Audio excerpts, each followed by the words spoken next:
So yeah, it was really cool. There was made the final table actually with James Keys, like well-known UK, blast from the past, and Patrick Antonius is on the final table as well. And I tried to bluff him. That was my big downfall. Tried to fight. To be fair, he tanked for a couple of minutes with trips, so it couldn't have been that bad a bluff. So I was trying to get him to fold a little bit of a worse hand than that.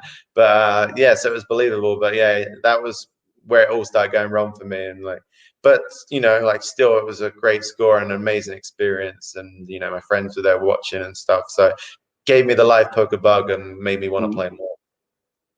You said 2011 was probably the breakout year for yourselves. When you go to the World Series, you've just said that six match is probably your best game. Third out of 1,378 for 271, and also cashed in the 5K six match, finishing 11th. Incredible scores, and then 12 days later, so these three events are just going on and on and on. You just missed out on a bracelet, second out of 474 in the six match 10K. Three massive scores, but obviously the bracelet and the runner up. Was that a highlight low at the time? No, definitely a highlight. Like the bracelet didn't, obviously it would have been nice, but it didn't mean as much to me then as it would a couple of years later, kind of thing. I was just happy to finally, I've been going every year and sort of losing money and then having to get it back online afterwards. And now have, the buzz of the final table, all your friends watching, all the British Rail chanting. It was just, I just wanted to do well and not go out, first on the final table, make it deep. And the first one, the 2.5K six match came third, was just that was, I think, one of the first rails where everyone was doing shoe bombs and drinking, which to anyone who doesn't know is drinking beer. There. Yeah, drinking beer out of their shoe and going crazy. And I remember actually had kind of fucked me over on one hand because we were three left. And I played this hand where I was in the 9 seat and the guy I was playing was in the 1 seat. I don't know why we didn't all move around. But I couldn't really see him in the hand. So which didn't really bother me because live poker, I kind of wanted to hide anyway. Still at this stage, I wasn't looking for reads on my opponents. And I've opened ace-2 blind on blind. And he's called and I was kind of short step. And it came king 5-4, and so I got gut shot and I bet, and he raised. And to me at the time as well, it didn't really make much sense. I felt like he was weak. And I was like, okay, whatever. If he's got king, he's got king. I got an ace or 3 to hit. So I shoved all in, and he tanked for ages. So I'm like, okay, he would have called already if he had a king. So I thought it was going to fold for sure. And the rails chanting, and then out of nowhere, there's a big cheer. So I wasn't even looking. I was just staring at the felt, just doing my thing that I did every time. And I just assumed that he'd folded because they were cheering that I was chipped the pot. And someone said, show the deuce. And I was like, wow, there's not very often you get the chance to do this. So I just sort of looked across and flipped over the deuce. And then as I'm flipping over, I realized he still had cards. And then now there was another. I'm like, oh no, now what the hell? What's going on here? And then he tanked for another minute, and then he called me with ace deuce. So then we chopped the hand. But obviously, I don't know what was going on in the whole hand, to be honest. But yeah, we ended up chopping that hand. But obviously, it could have all been different. But no, overall, I was really happy with the results. Tough tournaments as well. The 10K six match was a very tough tournament. I got heads up against the player. I played online a lot of the time, so it wasn't someone that I felt like I had a big edge against. And we played a marathon match. Had to come back the next day and finish it off. But yeah, it just didn't work out for me in either of those at the end. But I was still really happy just to be cashing and making runs and final tables. It just felt unreal. It was almost back to when I first started playing online and started winning. It was back to that feeling because it had been so long in live poker that I'd been playing and not really doing anything. So to finally start making runs was just an amazing feeling, and was kind of better than if I'd have just come straight into live poker and started winning instantly. It wouldn't have been nearly the same rush. Well, you obviously 2011, and it is just such a fantastic year for yourself, and it'll always be etched in the memory. But it was the first time that the World Series Poker Europe wasn't in London. It moved to Cannes in France. And second again. I work on a heads up game. Nah, this was crazy as well because I kind of felt like massive unfinished business in this tournament, because when it was at the Empire Casino in London, one of my first big live poker runs, I like, it was a really long tournament as well. We were on, I think it was day 4, and we're still winning the money. But I had a big stack on the bubble, and I was feeling really good, really confident. And even like one of the guys at my table went to the bar just so they could cash. So, you know, there was a weird dynamic where we're just, you know, that blind sitting out. So me and Johnny Lodden had big chips, and we were both taking it in turns. Kind of, there was a mutual agreement almost, but we hadn't really clashed yet. But we were both the most aggressive players at the table, building up our stacks. And I was basically, you know, like 99 times out of 100, I'm going to cash in this spot, and let alone, like, I felt like over 50% of the time I'm going to final table, because only 27 people cash. So once you're in the money, you know, you got a real shot at making it, especially because I had over 100 big blinds. And we go on dinner break, like free off the money. A bunch of my friends came down, just sort of sweat the tournament. I was like, okay, well, I'm going to cash for at least, I think min cash was real decent, like maybe like £30,000. So it was huge. And I was like, okay, I'll just shout everyone a steak dinner. So we go for a nice steak dinner on dinner break, like 10 of us, buy everyone dinner, no big deal. I'm going to cash for 30K. Come back, I get kings on the big blind, kings when the guy in the big blind is not even there. And Johnny Lawton raises, and I'm like, wow, this is going to look bullshit from me, especially like with our history. So he's raised, I've re-raised, he's re-raised. I'm just like, you know, so happy, not even a thought in the world that I could ever be beat. We end up getting in, he just had aces, and my heart sunk. And I actually had him covered by about 20 big blinds. So I still had, you know, still hopefully I can cash, and, you know, maybe I can run it back up. But like, obviously I'm a bit demoralized and a bit shook up. And I played this hand where this guy 3x'd it under the gun, this Scandinavian guy, but everyone 3x back then. And I pocket nines, and he'd been in enough hands, and I decided, I'm not going to fold the cash. I'm going to go for it here, and I'll just go all in. But in my head, I was like, okay, I'm just going to re-raise half my stack because it will look stronger than going all in. I don't know. Weird theory back then. And I've misclicked. So I've min re-raised him. And he's like, how much more? And like, you know, he's made 10K, and they're like 6K more. So it's like, oh my God. Just kind of trying to keep a straight face. And he like tanks for a bit, and then he calls. I'm like, okay, just come a low flop. Just comes ace, king, queen. I'm like, oh, fuck's sake. But like, obviously, you know, I got to still try and win it a bit. So I fired out a bet, and he tanked for ages, and someone called the clock on him. I'm like, okay, he's going to fold. And I'm trying to like project that I've got trip aces here to him, you know, like stay away. And then anyway, after like max time bank, he shoves all in. So then I have to fold that, and I'm down to 10 big blinds, find a pair, shove, get called by ace king, lose the flip, and I'm out one off the money. And, you know, trying to avoid the cameras or trying to do an interview, make out the back exit out of the Empire, managed to avoid that. But yeah, I was kind of gutted, you know, I almost wanted to burst into tears. It was like one of the lowest moments in poker. At that time, I think that was 2007, I think it's the one. John Joanda one. So like, yeah, you know, this was, or maybe it's 2008, but I'd never had a live cash over 10K. And that one in 2007. Okay, yeah, so it's 2008. So literally, like you said, my first cash was 2008, and so now this would have been like my third cash. I could have won the tournament for over, you know, like 1.5 million or whatever it was for first. I don't even know, but yeah, I ended up playing for 4 days and got nothing. And then there was EPT London the next week. I was so over it, I wasn't even going to play though, so I didn't plan on playing that. And I've actually woke up on the day, and I've woke up at 9 a.m., which I never did because, you know, I was always playing online all through the night. I woke up randomly at 9 a.m., took it as a sign to go and play that tournament because I was like, I'm never normally up at this time. So I went and got on the waiting list, played the tournament, bubbled that one as well. And that was when I actually, me and All in Stevie and Paul Fulton, we all went to, I told them, all right, I don't want to play online poker for a while, no poker. So we went to Ayia Napa and had like a 3-week holiday there. Didn't even take my laptop. And that's like basically the longest break I ever took from poker. But yeah, I was on life tilt after those 2 tournaments. So especially the first one, it was the worst. So I always thought like I had unfinished business in the Europe main event. Like the actual WSOP main event just seems so unattainable because you have to beat thousands of players. Whereas this one, you know, the field size is a lot smaller, like 500 normally. But, you know, it's a much tougher tournament. But I felt like yeah, I felt like this one was more winnable and a great structure, and I just was like, every year I was pumped for the tournament. So yeah, it was, to make a run at it was really cool.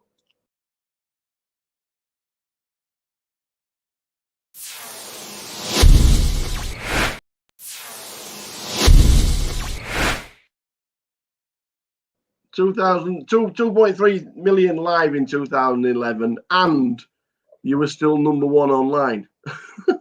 Yeah, how, do we, how do we even juggle these two to stay ahead of the game while you were number one online? Because that was just a fantastic year for yourself. Yeah, I mean, to be fair, I didn't do a lot other than play poker. Like, actually, it was the start of 2012 that I realized that, you know, I needed a bit more life balance, and I sort of New Year's resolutions. I hit up Jason Kuhn in Facebook chat, and I'd sort of just been eating really bad, put on a ton of weight, like just through poker, and I was feeling bad about myself. Like, even though I was doing amazing at poker online and live, feeling really good about that, I just wasn't feeling great about life outside of poker. So that's, I think, like why I kind of almost dived into poker even more, because that was the only thing that was giving me happiness. So I kind of, start of the year, you know, everyone gets New Year's resolutions. I was like, okay, I need to make some changes here. So I kind of, on a whim, hit him up and said, oh, I was living in Cyprus with some of my horses after Black Friday at that point. And I was like, well, do you fancy coming to Cyprus, and I'll back you for some EPTs and stuff. And if you'll sort of be my personal trainer and chef, it's like kind of like a trade-off, because I knew he was like the healthiest guy in poker. And so I kind of just, at the time in my head, I did it to like make myself, you know, at least I'm trying. I didn't think you'd jump at the idea or anything. I just thought, yeah, at least I can tell myself that I'm trying to make a change. And then he like was like straight away, he was like, okay, I booked the flight. I'm then in 3 days time. I was like, oh shit. I've got to do this. At the deep end, I went from like not going to the gym for sort of 10 years to going like pretty much every day, and not, you know, he was cooking clean food. And yeah, I mean, I had like 2012, I think in the first 6 months, I ended up losing like 50 pounds or something. So it was a big change, and something that I really needed, because it was getting, just seemed, it was one of those things that I had let it slip so much that it seemed like it was unattainable, and I was never going to do it myself. So I needed to kick up the backside kind of thing. So yeah. Awesome. We've got 30 online Triple Crowns. Now, yeah, for people out there that don't know what an online Triple Crown is, just tell them how good you actually are. What is the Triple Crown? It's pretty easy, really. You just have to win three tournaments with a 10K prize pool, and you have to have over 100 people in them. But in a week, but they have to be all on different sites as well. So that's the harder part. Is, you know, if you're playing every day, you play a lot of tournaments, so you can win 3 tournaments in a week. Not too, you know, it's not too out of the ordinary, but winning 3 on different sites, you know, a lot of time you get the first 2, like Poker Stars, you know, pretty easy one to get because you're playing a lot of volume on there, and then you get the first 2, and then it would be really hard to win the third one because you'd only have a couple of options to win the third one. But yeah, once I was kind of, that always inspired me to, because, you know, like week to week the grind can become a bit monotonous. But, you know, say I won 2 tournaments on 2 different sites on the Monday and the Tuesday, I'm like, okay, now I've got 5 days to win. So I was like, okay, I've got to be in every day, otherwise I can't win it. So I like got hooked on winning them. And you know, you don't get any, there's no real other incentive for it, but it was definitely like something I strived to do, and like I wanted to be the leader. And once I got in the lead, I didn't want anyone catching me, so I kept grinding them hard. But yeah, I always wanted the live one, but it's eluded me so far. I'm 2/3 of the legs through, but yeah, 30 online is not too bad. We'll get there. 2007 your first online Triple Crown, and 2019 your last. That's incredible consistency over the years. Do you think 30 will ever be matched? It's like weird, because it's like, it's much harder these days, because you know, like people don't put their screen names out there on some of the sites, and back then there was more sites you could play on. You could play on PokerStars France, Winamax. I mean, now I think you have to have like a European bank account and stuff to play on Winamax. So there was a lot more options. Now now I live in the US, I only really get to play PokerStars and that when I'm in UK or like travel for a series to Canada.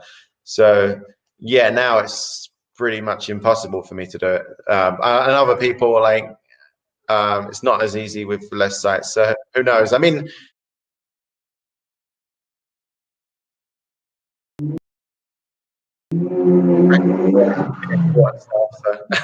what's going on?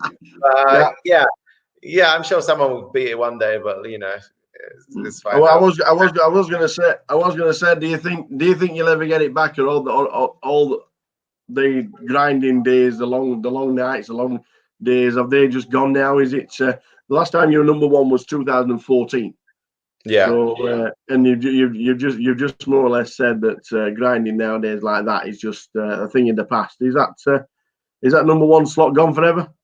Yeah, I'm sad to say it, but yeah, I don't think I'll ever put in the volume to get it back. Like, I'd have to, like what I'd have to do is like, win one of the huge tournaments where it's like 2 or 3 million for first kind of thing that they have once a year, and then and then still have the sort of heart to want to get it after that, because you get a lot of points for that. So you could if you put the volume in for a couple of months after that, you could theoretically do it. But then, if you just won 2 million, are you really going to want to play poker every day? But like in my head, if I did that, maybe I would try and get it back then. But yeah, I don't, realistically, been there, done that. But yeah. Being the best in the world is never something bad to be said about anybody, and you've done it on more than one occasion. So it's always in the bank. It's always there. But one of the reasons why you lost the number one spot is because you went on and won a WPT. The LA Poker Classic, 534 runners and just over $1 million. Is it a big relief having a WPT? Huh?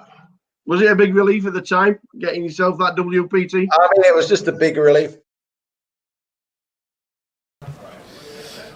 Morning. Oh, it's not froze. Good morning. Good morning. We're just about to start. They are the chip counts from yesterday. What a day. 94, we said around 100. Yep. Wasn't too bad.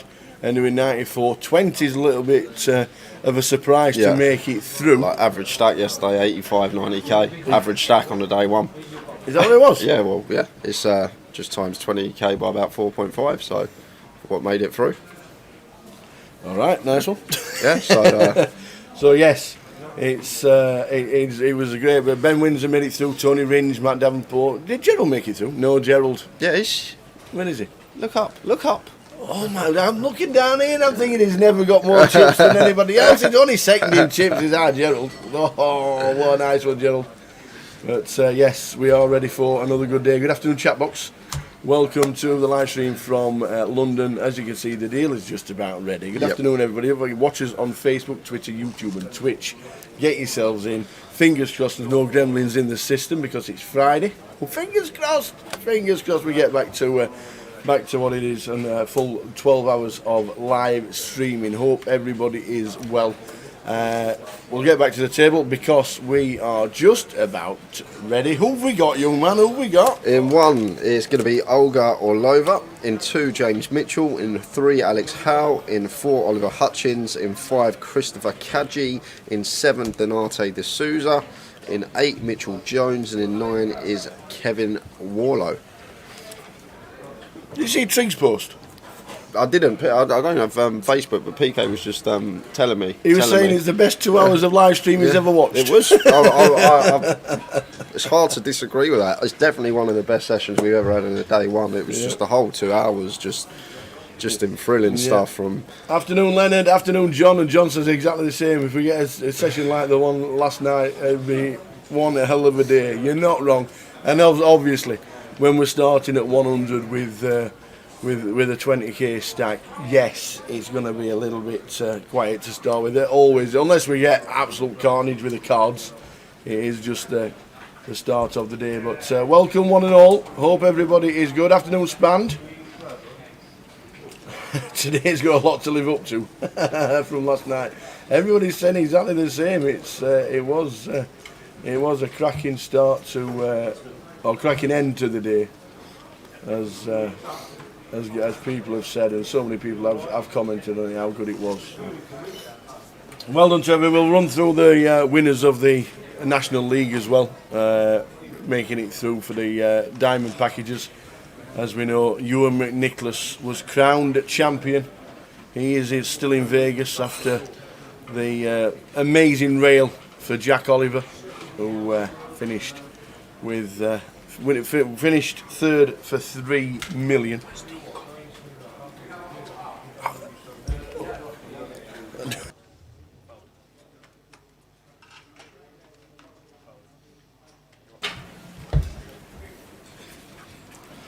Aces for Olga, straight off the bat. Morning, Harry. How are you doing, Harry?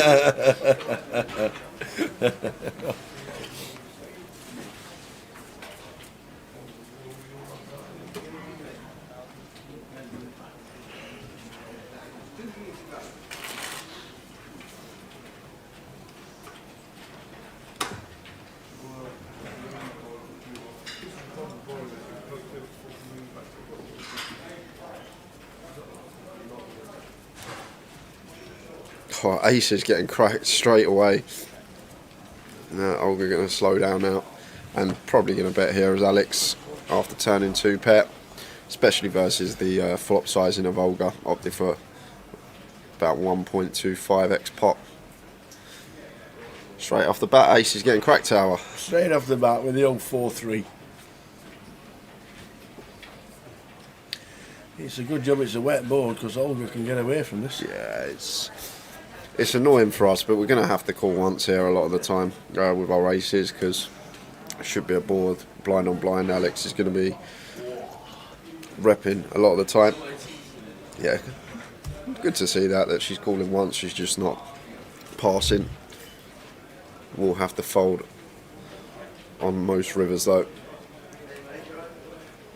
If Alex does come in for a second street, I'd like to see Alex come in for a second street here.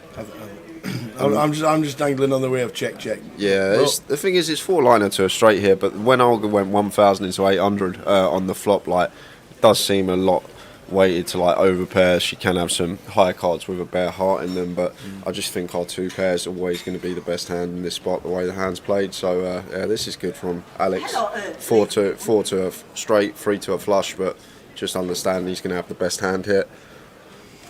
And going to get called, and 4-3 for Alex is good, and Olga's getting aces cracked early doors. Aces cracked. Afternoon, Chris. Welcome back, gents. Looking forward to today's poker with no massive distractions. Massive distractions. Hope you're well, Chris. Good to have you on board yesterday for the first day of the live streaming here in London. First weekend of 3. We'll show you what we're doing for the next 3 weeks. We are live for this weekend, day 1A, B, 2 and 3. We can cross the top one off now. We can, we can slice it off. We had to stick a red line through it, didn't we? That's exactly what we could do, actually. I like that idea. This weekend is the 1250. It's the only event on today. Obviously, day 1A yesterday, B today, and obviously the Turbo is day 1C tonight at 9 o'clock. We don't live stream that, but it will be part of the day. Next weekend, as we come back to London, we've got the cash game. It's either going to be a 5-10 no limit or a 10-25 PLO that's been talked about. I know Dan, the man in the card room, is going to try and sort that for us. Then it's the MPL playoff. 72 players returning, 71. Jack Oliver's not in the mix. Apparently there's a couple more missing, but is it worth it? Pokerman was asking the question. Yes, it is, because you're playing for 15 £5,000 packages for next year, plus 6 more prizes as well. And then the mid-8 day 2, which we do have to work out when we don't want to miss the end, but we're expecting might be a 16-hour day, so we'll work that out for next Sunday. And then the week after, as we return for the Wednesday to watch the AMA, it's still not filled the 9th seat, you know. Wednesday, they're not filled it yet. Well, there's A-Maker, there's 7 winners of the free rolls. Imagine the exclusive. And there's an empty seat in seat 5. Just saying. The UK Max, the UK 6 Max and the Heads Up that were online are now live. They'll be here next week. And then the grand final. The 2K grand final, which is on Thursday, Friday, Saturday and Sunday to finish what has been one hell of a year. I want to return to put live poker in the United Kingdom, and we know a few restrictions have started to come back and emerge around the world and Europe. I know Ireland's gone back into partial lockdown. Austria's going back down into full lockdown from Monday. The wave is coming back again. So we will have to keep his fingers crossed that nothing goes backwards in the UK, because GUKPT has absolutely smashed it this year. Are we streaming all 3 events on the 1st? We don't know the times actually. We do. You do? Oh, inside information from Jay. On the Wednesday, we've actually got on the thing. I think it's either one or the other. Heads up starts at 2 and 6 max at 6, or the other way round, and the haymaker starts at 8. So I think maybe at 2 we'll do. I can't remember the final. It's on here. Let's have a look. We can have a look. There it is. Where is it? Bottom down here. Wednesday the 1st, 2 o'clock for the 6 max. Sorry, 5 p.m. for the heads up, and then 8 for the David Hayes. So we'll probably mix and match throughout the day what we have on the featured table, but there'll be coverage of all 3 of those events on the 1st of December. If they started the 6 max a little earlier, we might have got the morning. Just saying. Like the heads up shouldn't take that long. It's perfect. Like there's only 4 players. Is it 4 players? No, well, we're only going to stream the probably the last 2. I doubt we're going to do the semi-finals, so that might start at say 6 o'clock instead of 5. Yeah. Gives time for the semi-final matches, and then we probably could get them all in, Tower, looking at the timings. Yeah, like it. Unless the 6 max does run over. We'll take it as a yes. Me and this lad at the side of me, we can do shifts. We can take half an hour here and half an hour there, as always, as we do. We'll work it out between us. Afternoon carpet catch up, and Chelsea fan as well. Donato in seat 7. I haven't seen him in a while, Ty. Used to be a fixture on the tour going back 3-4 years. Plays in Reading a lot, doesn't he? Yeah, it must be from where he resides. Donato de Souza.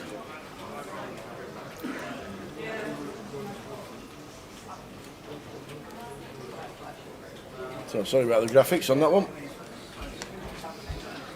I've only just realised that Razor Kev on Twitch is called Razza.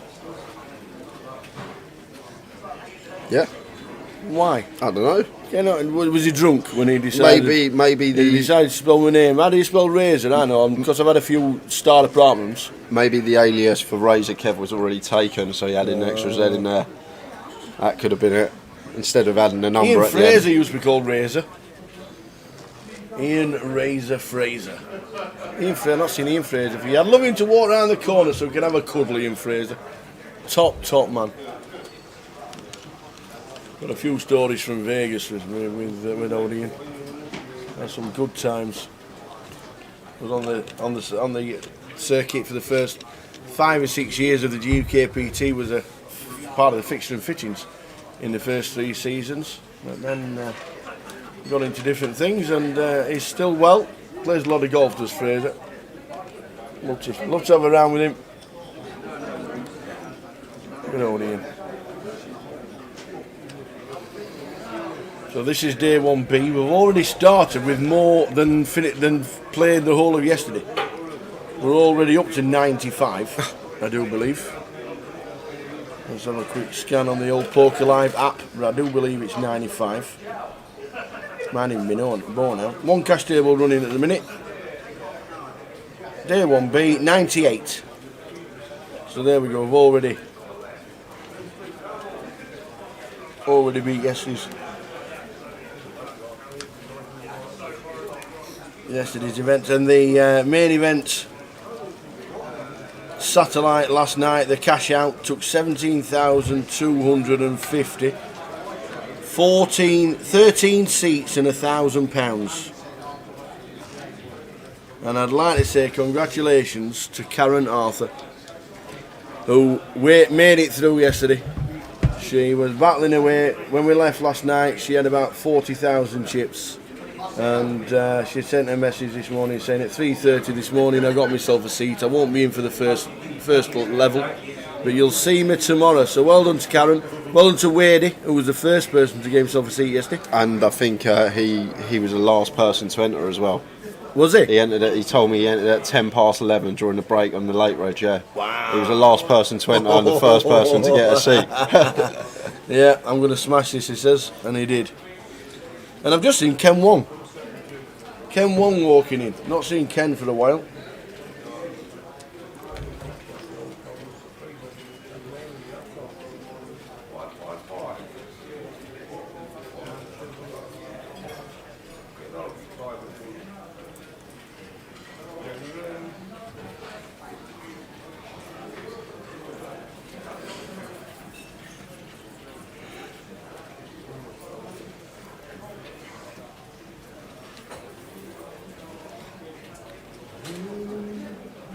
So, action turn.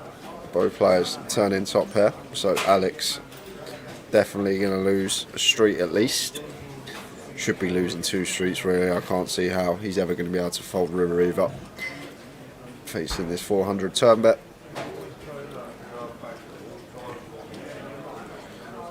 So make the call. Yeah, and Denai's just got a clear value bet here now, and we're going to have to pay it off with the King 9. It's just going to be so difficult for us to let this one go.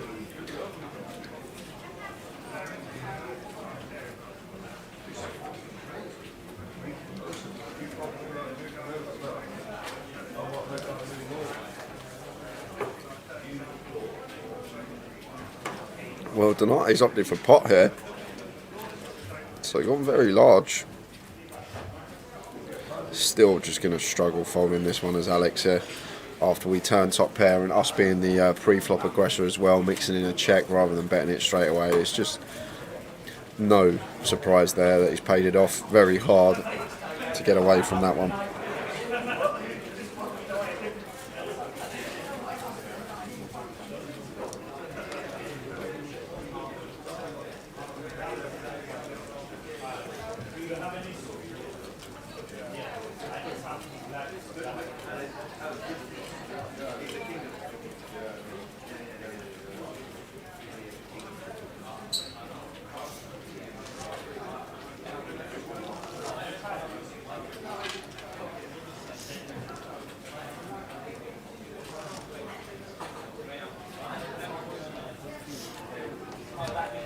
That's a good look to David Clark, who's playing today as well. His dad sadly no longer with us, but David Clark won the first leg in Luton back in 2007, first ever event. David Clark now back at the tables in the Vic for Team Clark. So good luck, David. And I think he's also pointing out today that it would have been David's birthday. So he's doing it for the Team Clark. Hope Team Clark are watching and listening, and hopefully they'll get on the feature table at some point during the day. But good luck to David as he has just sat down playing the event. We've got some hands out here. Mitchell with the Kings. Kev makes a good lay down with a Jack-10 suited. Can fall into a trap there of peeling this hat, that type of hand early on, but we are in the small. Facing this 3-bet from Mitchell. And Mitchell's just going to get it through.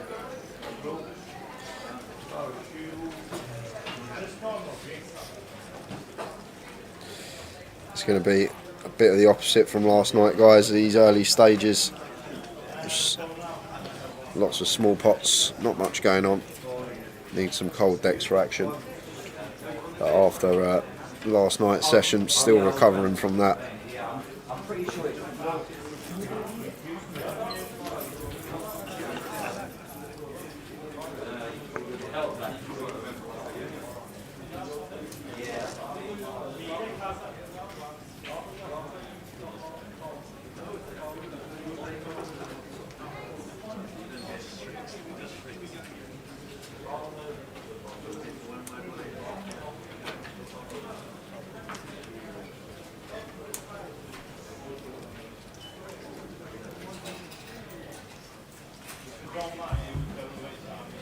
So we've got Donate raising to 300. Alex got nice one to defend, suited connector.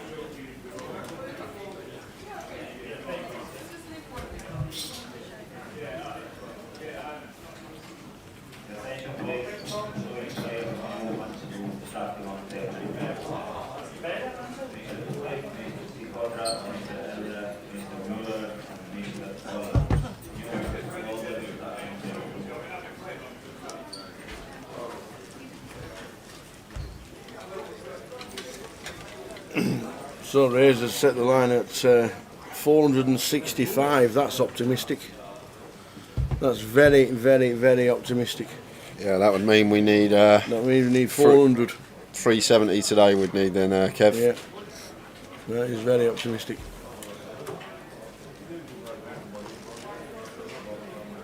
I think if you take the 65 off, you'll be closer.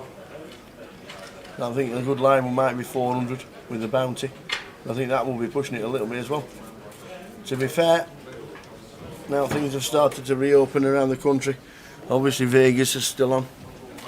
People have not got themselves back, and a lot of players from up north struggle with the X's in London.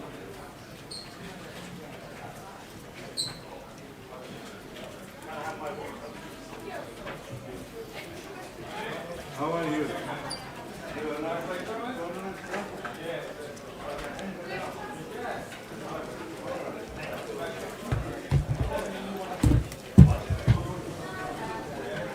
Oi, oi, Gail. You found us. Yep, she messaged me. She we goes, struggling? the stream's not working. I go, it is. She goes, it's not. I go, it is. Morning, Gail. Hope you're well. Are we all right on YouTube and Twitch? Is Yep, everything good? everything's nice and smooth. Lovely.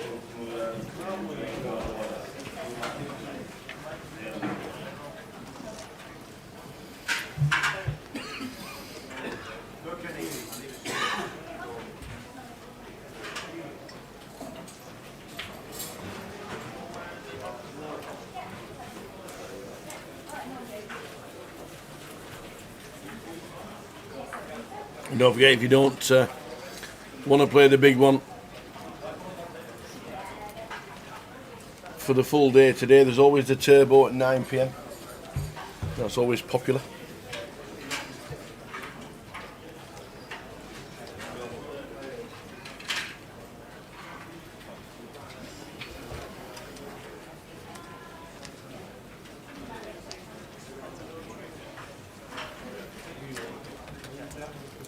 Early stages, day 1B. Chris in 5 with the hooks. Yeah, nice lot for us here as well. There's Chris. Over pair to the board. Just opts to flat. Keeping his hand under-repped. After just choosing to flat the jack pre rather than free betting. And he's going to get the check mark.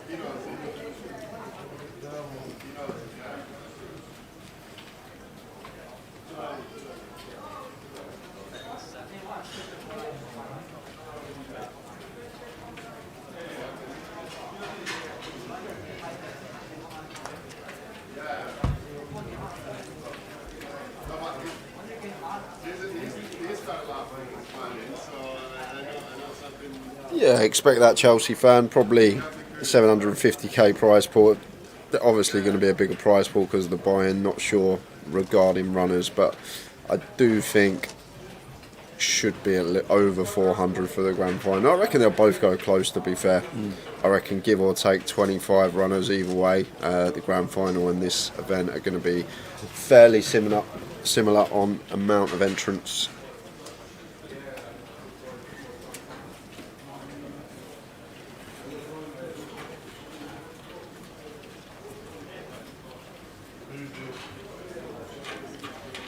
Olga with the ace king makes it 6x in the hijack.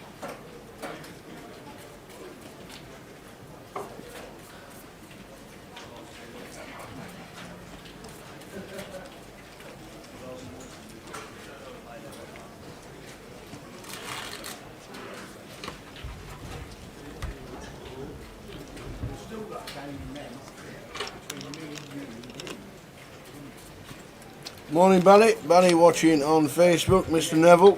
We have to watch the mighty Sheffield Wednesday tomorrow, I'm sure. Yeah, Anthony Miles was keeping us entertained, wasn't he? No, the whole table was. It was brilliant. Yeah, it was really, really good watch last night. If you missed it, you can go and find it on YouTube. Is Dominic back for this one or any other big names? Not at the moment. I'd be surprised if Dominic's not still in Vegas. Might be here for the grand final. You do get a lot of bigger names playing the 2K buy in the grand final.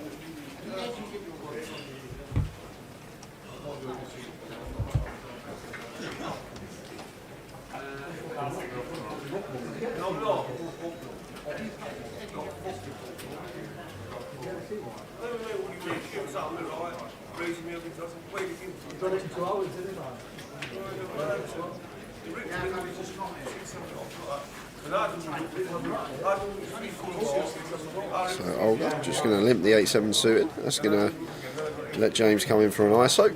Raises to 5 with the ace-10.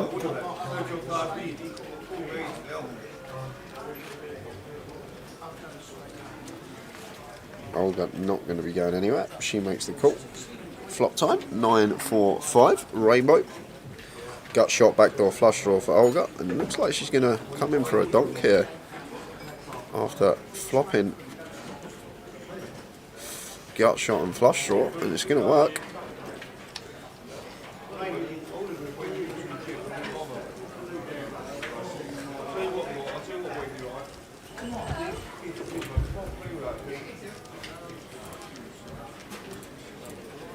Haven't had no really big notable names enter the field yet, but I'm sure everybody's big in their own household. Yeah, that's true. Ken Wong's playing, I know that much. James Mitchell's playing. Irish Open winner. Plenty on his resume from Didn't he win GUKPTs. Cardiff as well? GUKPT winner James Mitchell? Yeah, beat Ewan Jones. Ewan Jones is in the building, by the way. Now that's a big name. Ewan Jones out of retirement. I had to.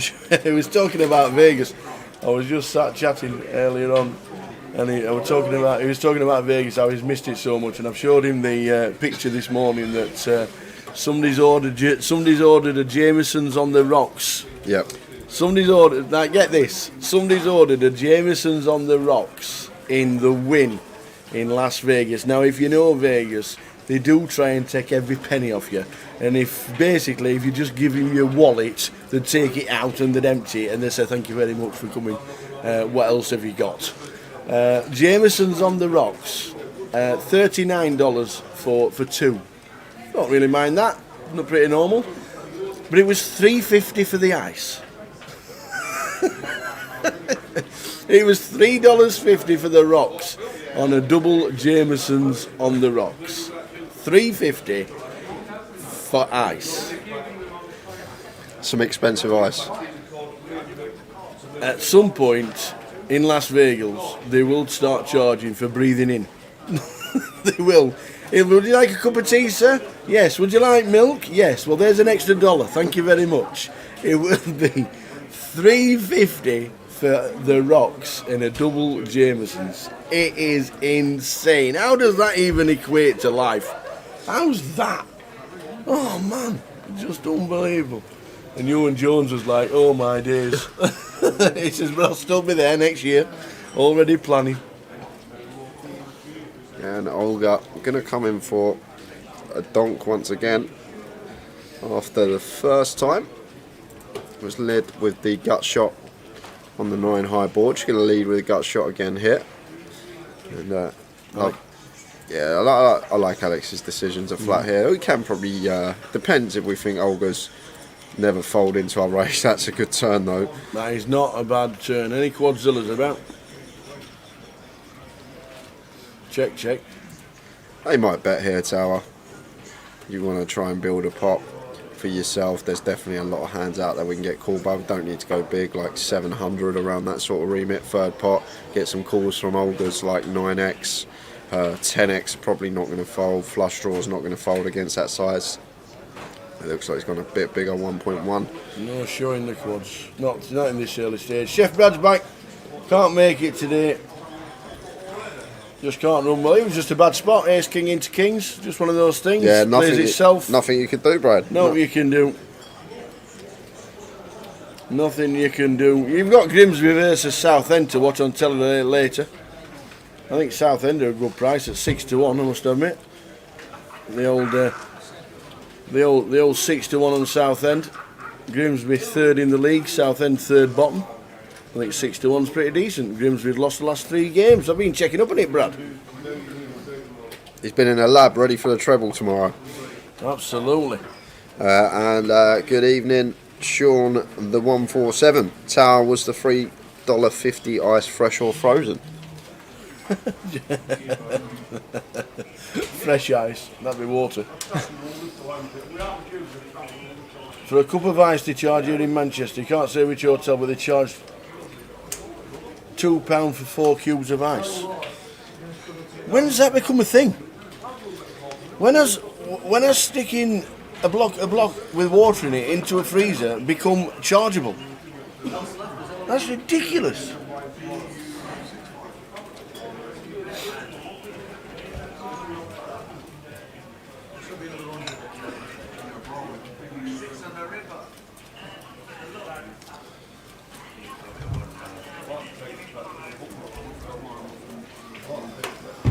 Yes, Chef Brad's in the playoff final. Actually, we'll quickly look at who's coming to.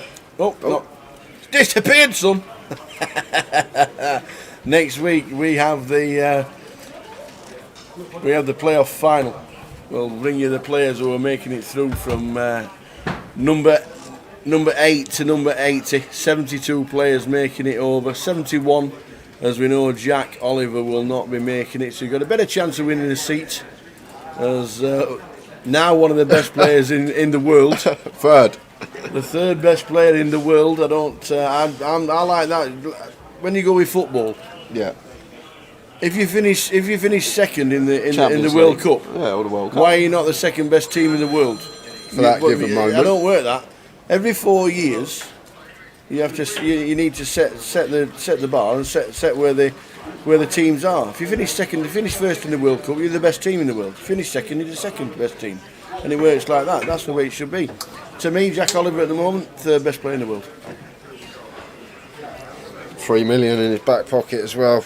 Great run from him. Yeah. We spoke about it yesterday a lot. Yeah. How many entries get onto the league? There were 80 in total. There were 8 prizes, 7 diamond packages, and the 20,000 sponsorship for Ewan McNicholas, and then 70, and then 8 to 80, meaning 72 will be playing in the NPL next Saturday.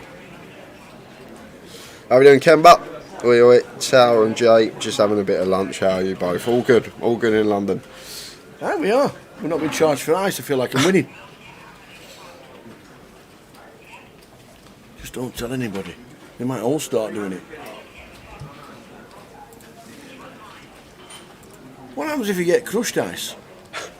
How do you get charged then? I don't know.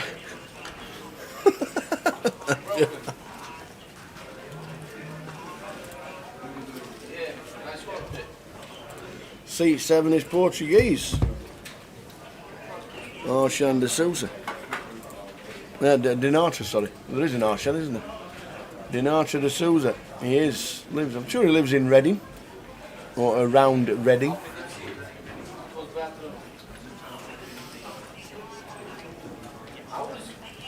There you go, you see, Belgium, best team in the world. What have they won? Nothing. How are they the best team in the world? What have you won? Nothing. Oh, I'm the best then. I don't think you are.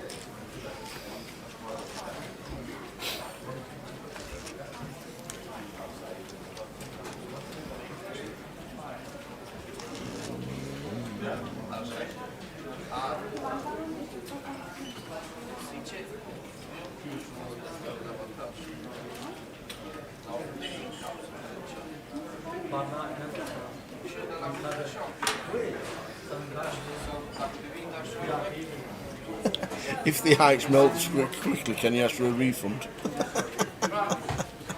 How long is it ice? I just find it absolutely bizarre that that's even a thing. Who do you reckon come up with that? Sitting there one day in the office, how can we make more money, lads? What can we do?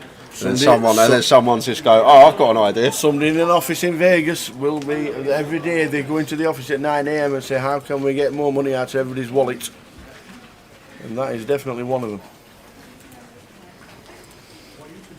We're going to have a bit of action here. Alex going to be losing some chips after flopping top pair and Donate with the ace jack. Donate, I speak about these spots, button versus big blind, when we do have top pair, top kicker after defending the big blind, when we are pretty under rep with our hand. We can incorporate some raises in, but flat and fine as well. You can go either way in these spots. 3 of hearts on the turn.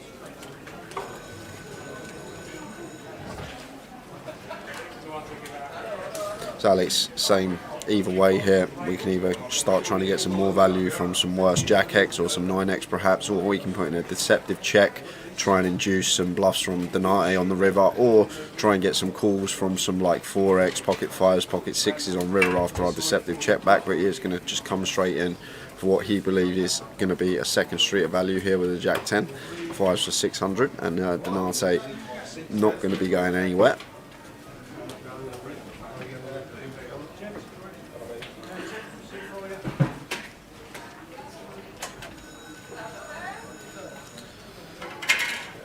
Pairs the board, brings the flush draw. Should go check here now. Checking it, 90% of the time.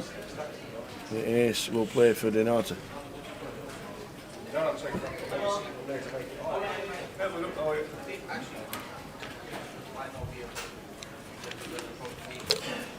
Wade's just turned up to take his seat as he won one of the packages last night from the cash out satellite.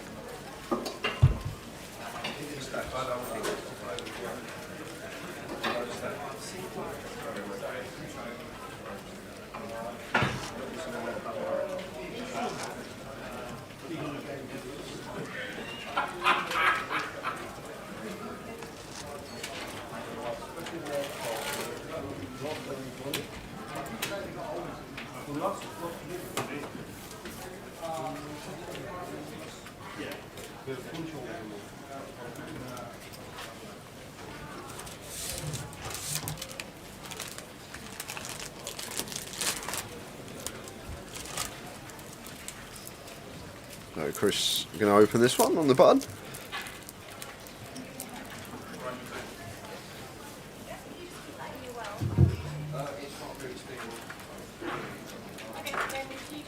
Is that Donate's brother? Just left his glasses and beard at home. Well, he's got a stubble. He's got a little bit. He's always had that beard, Donate, though. Always got a fresh beard. I remember 3-4 years ago. His brother's just come to seat 6. Good to have nearly a full ring at the start of level 1. You always know it's a bit of a problem, but it's been sorted out today. Everybody's turned up.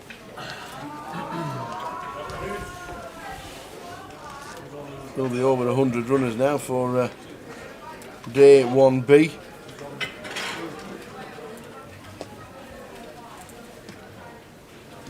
Two cash tables running now,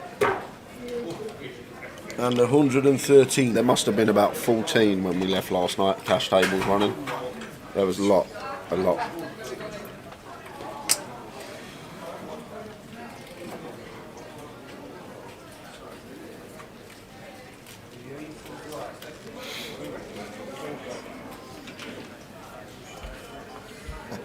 Yeah, a lot of people just tune in during the lunch.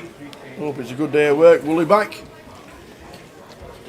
We'll have you on board for the weekend if you can't make it down to the Vic to play some live poker. So Ben, we're going to open in the cutoff. That looks like a green chip there. It's definitely not a flat. I think Olga defended the big blind. No, Olga's under the gun here. Ah. Jack high flop, Jack 6-7. We've missed. She got aces. Yeah. The boots. She's not folding them. Again. Aces twice. One winner, one loser. again.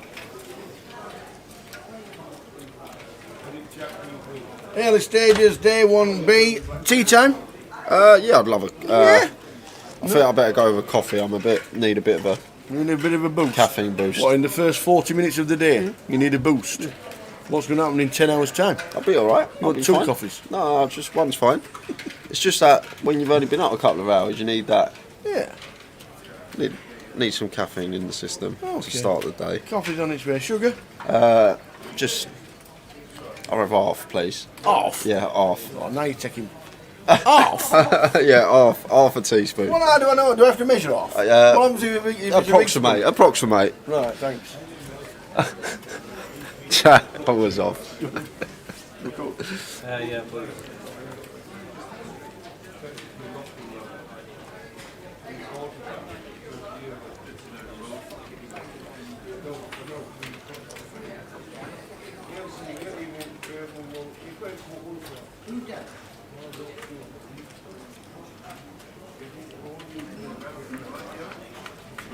So no set for Alex after opening the fours. Still may choose to continue on the queen high board, but checking back fine as well.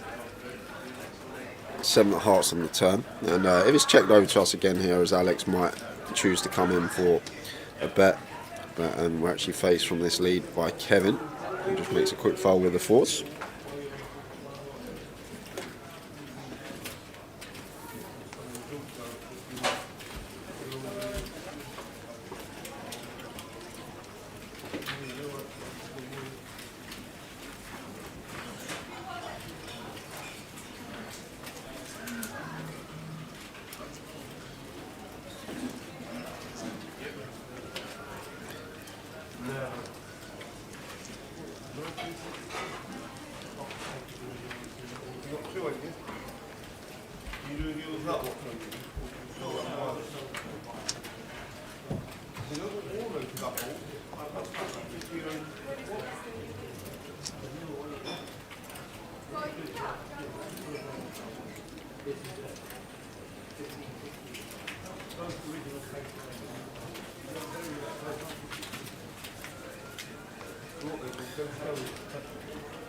There's not much going on.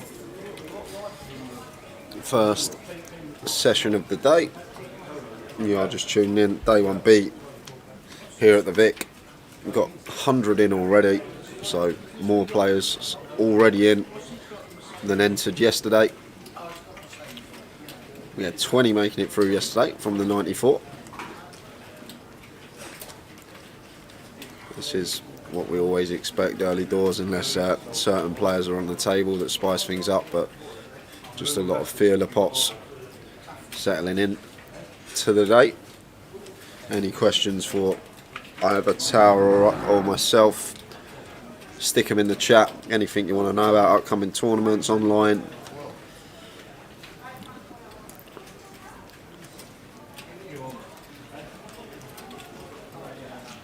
It's an interesting turn here because Mitchell's picked up nut flush draw, go with his overcard, and Chris with 2 pair going to continue firing, and Mitch after floating flop with ace high picking up this nut flush draw, not going to be folding, and gets there on the river. So check mark going to be going the way of Mitchell. Little double check. Yep, you got the nuts.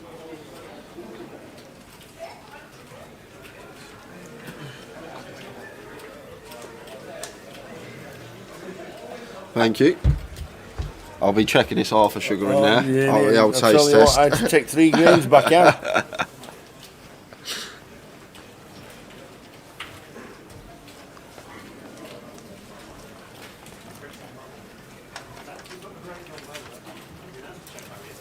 Yeah, I think you actually started it, Brad, yesterday when you were on the featured last session of the day. Once you busted, everyone else seemed to want to bust. It was seat 7. Everyone in seat 7 was just heading out the door.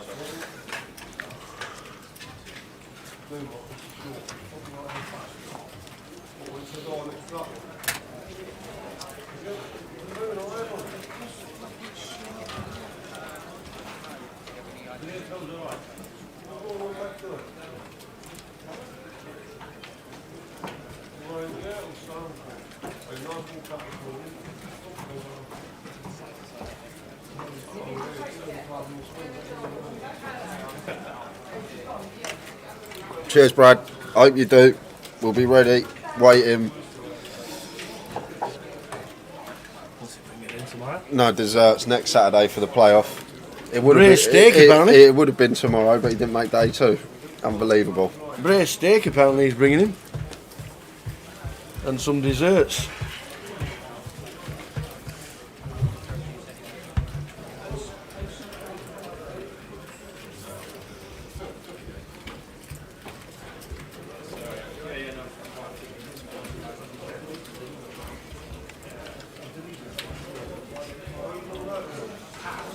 What happens when you don't bet the nuts on the river? Is there a penalty? No, you get a warning first. Floor will come up. And to be fair, you only lose chips for yourself. You're only hurting yourself by not betting. I think in certain situations regarding players and opponents, it might be construed as not getting the best out of the action, but a lot of the time it does go unpunished. In some places, it's an official warning, isn't it? And it can be a penalty. Used to be an instant penalty.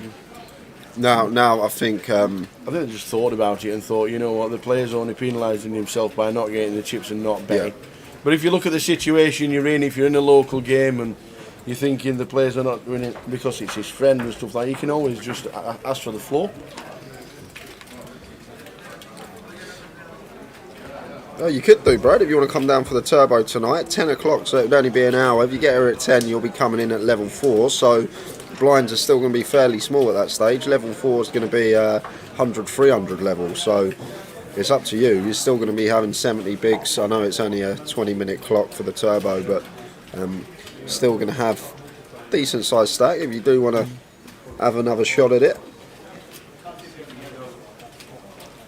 Yeah, Mickey's absolutely spot on. You only have to bet the nuts on the river if you're the last to act.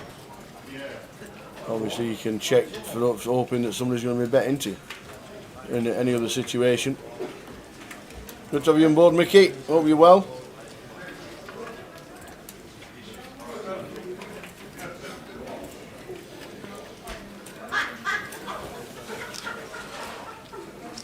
It used to be a rotation penalty.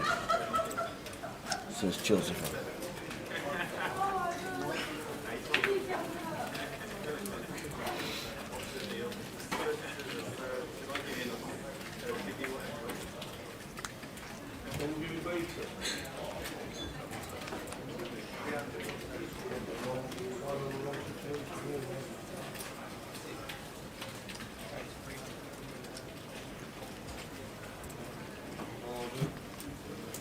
So Mitchell opening 2-3 with the 8-6 suited.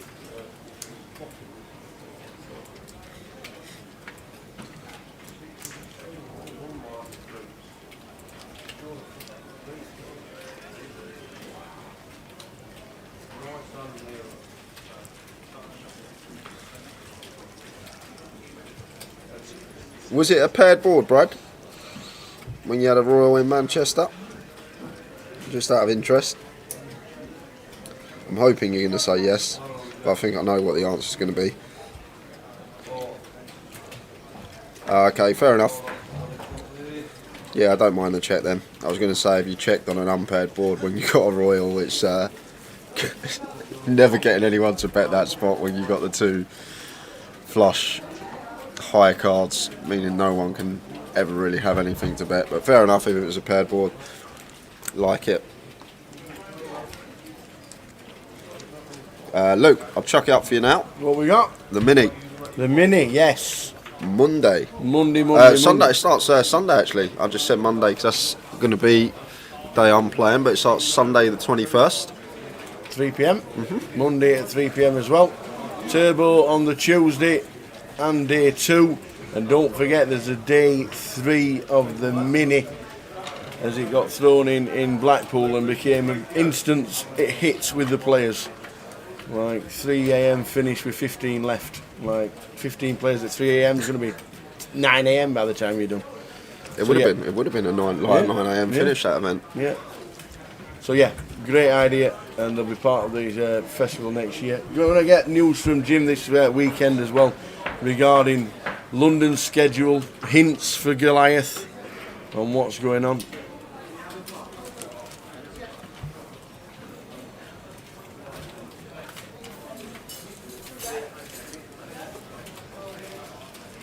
How comes the Mini is more price-wise at the Vic? How come it's more expensive in London for a pint than anywhere else?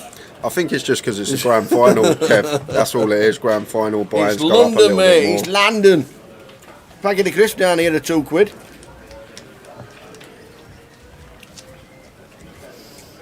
Yeah, part of the grand final, the Vic, with the number of runners and the cash tables it gets, generates players all the time.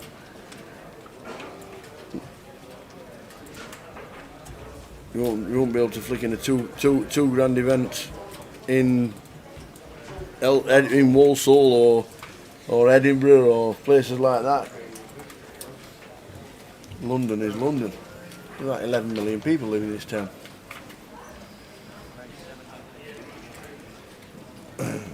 Any seasonal events planned for this Christmas? I think they're online, aren't they? The Christmas cracker is between Christmas and New Year, I do believe. Or something's in between Christmas and New Year. Ah! The G-Coop is in between Christmas and New Year. So if you're a little bit fed up with the festivities, in between Christmas and New Year, G-Coop, and the Christmas cracker is online the week before Christmas. We'll give you more information this week regarding what's coming up, obviously, and the next 2 weeks as well, but plenty going on. The Christmas cracker remains online. The 25-25 is coming up just before Christmas in 5 different places, but 4 events. We'll show you. C-Tate's having his breakfast. A pint of Star, please. Pint of Star, please. Thank you very much. Oh, a little setup early on. Chris with Ace King facing Kevin's early position open. Oh, you're right. Biggest hand of the day on its way.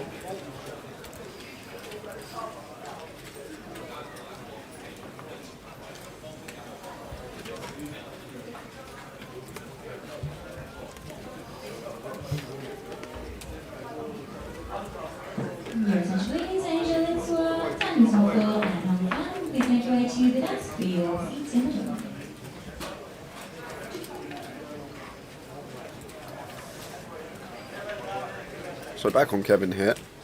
Looks like he's just come in for a 4-bet 3.1. So fairly big. Like 4-bet sizings can be very, very small. Like 2.3, 2.4x, that sort of remit. But Kevin has opted for a more larger size, 3.5x, just under. And now Chris, what do we do here with Ace King? Early doors, faced with a 4-bet after we 3-bet the early position open. Just screams strength here from Kevin, but sitting here with Ace King, obviously aces and kings a lot less likely because we have the ace and the king in our hand, only 3 combos of each.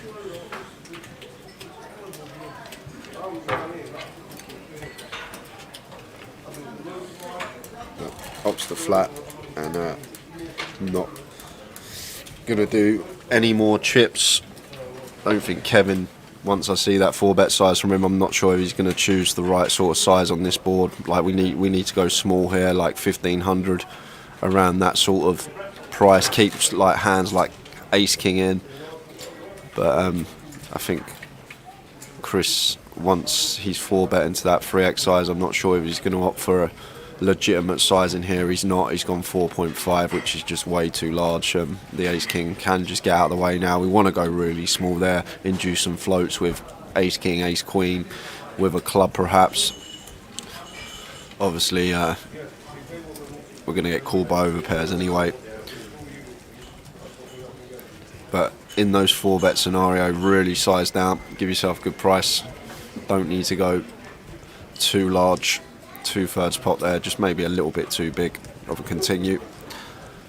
That gets the job done with the boots. Ace is 2 of 3 on the feature table so far.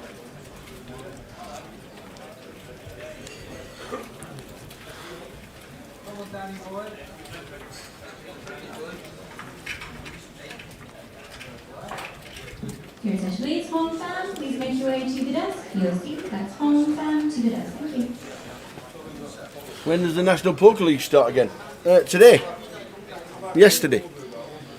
Yeah, I'm pretty sure that the National Poker League started again at this event. I think this is the first event. I'll get confirmation of PK, but I'm 99.9% sure that this is the first event of 2022's NPL.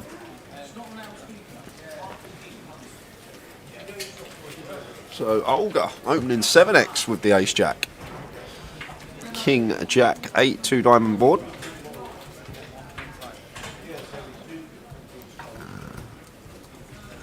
And continues for pot as well with second pair, and James not going anywhere. Nine of hearts on the turn does bring in a gut shot for the queens of James, and Olga now checks it over to him. Good card to potentially check back here with our queens as James, and it's exactly what he's going to do. And the 8 of hearts on the river, so the queens are the best hand. Goes check check. She shows the ace jack, queens for James Mitchell. He's going to take that one. But that's why I say as well, these tournaments, these like 1Ks in London, like so good to get in from the start, because you get certain players at the table that may not be there later in the day. But it's a very good opportunity. I know it's hard to make a lot of chips because of the blind levels and how big the pots are going to be, but you can definitely chip up in certain spots that maybe you wouldn't be able to do when you're late reg and certain opponents are already out the field.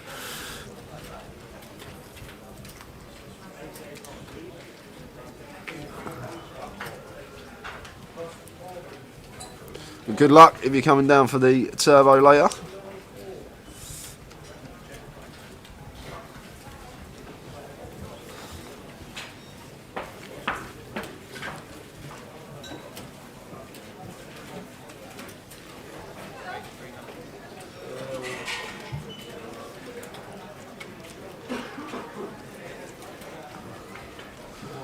I haven't noticed, Harry. I haven't noticed. If she does.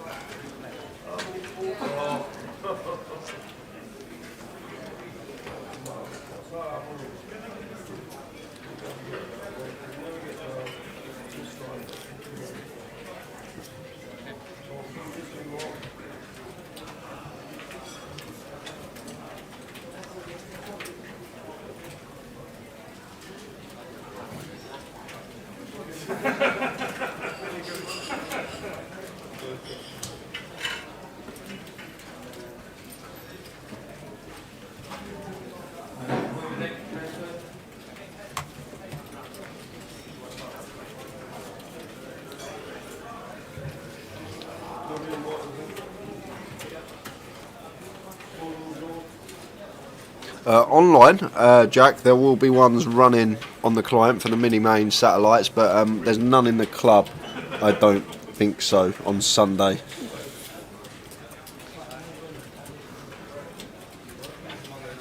If there's plenty, if there's enough of you to get a one table satellite, there's always that option.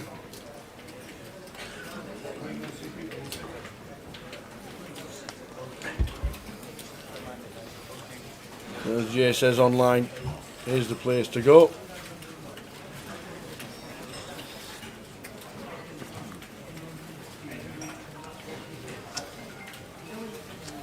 Did anybody resolve the problems of logging into Grosvenor Poker yesterday, or was it an issue all day?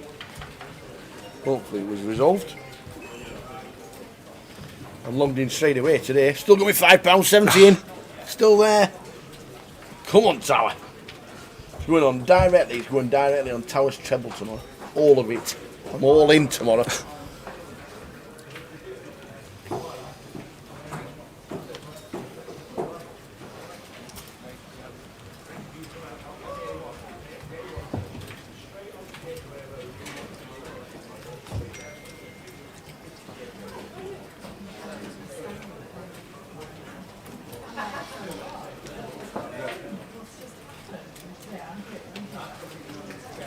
Your attention please, Albert. Please make your way to the desk. That's Albert. And then to the desk. Thank you. Albert's on his way back to the poker room. There's only one Albert, isn't there? I don't know any other.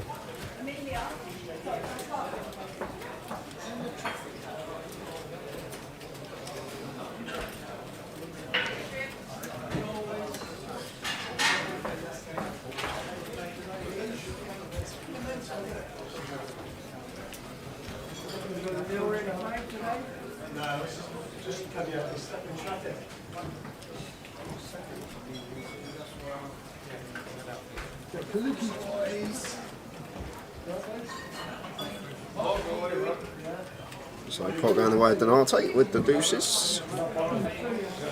I didn't even. Where's he even say that? Poker Brad Chef. What's that? He said, "Can we have a Twitch notification to say join Tower and Jay, and not just join the Tower?" Whoa, yes. Yeah, Jay's more important, to be fair. We need that sorting out. Don't think that's the case. I wouldn't have been able to do Luton the last 2 hours by myself, put it that way. Or was it Luton? Yeah, it was Luton. I was on my sick bed. Regarding satellites, later tonight there's an £110, £5 buy-in for £110 tickets to get you into the satellite for the 12.50. They're online tonight at 6:30. There's always plenty of feeders going on, and then direct satellites as well for a lot of the GUKPT main events. We'll always check the clients, always check Grosvenor Poker to find out what's going where.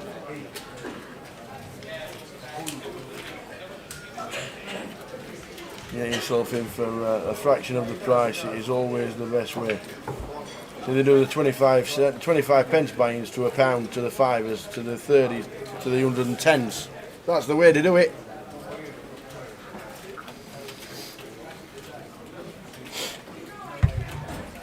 If it's a Twitch command, you can change it, can't you? I'll have a look. I might be able to. Commands. It's not the commands. It's the notifications. When we go live, they get a notification on their phone, Right. and it says "Join the Tower." I'm fine with it. I'm not fussed. Brad will know this. Everyone will know. And he gets to I'm change the with the Tower. notification signs. And I'm not always here. Sometimes I got COVID. Sometimes I'm not well. Sometimes Imbler steps in for me. So it's Tower's always here, no matter what. That's the thing. He's never missed a leg. Still lucky. Still lucky in life. It is true. Luckily to have never missed any leg of the GUKPT in all its 14 years.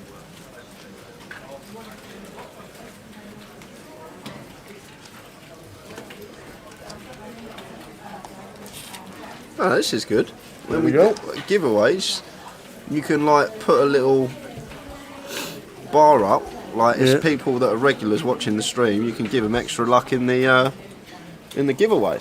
They're like do 3, 4, 5, 6 times more likely to win than just a normal viewer. Really? Yeah. Why have you got Chef Brown and no look at all? Oh, right, sorry. Chef Brad cannot win. Is that an option? No, I don't think cannot win's an option. That's quite cool. That I'm just having a little look. Oh, well, we might give away something later then, just because we found it. Anybody online wants to give us some prizes to give away? We might give away a ticket to some of the satellites that's online later. We'll see what we can do for later. Now we've found this. I'm having a little look on these. I'm looking for the notification thing, and I found something else.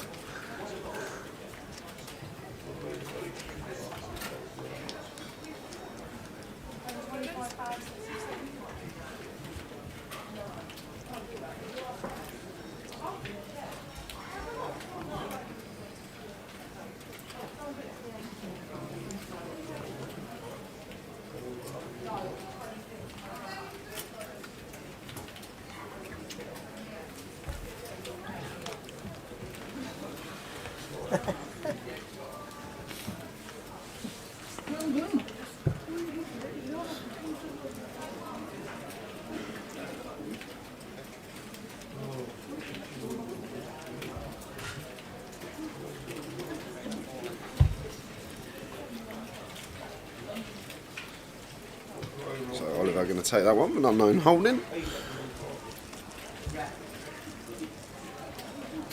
I think that's his second, Josh. Maybe third.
blinds are up into level 2 of the day.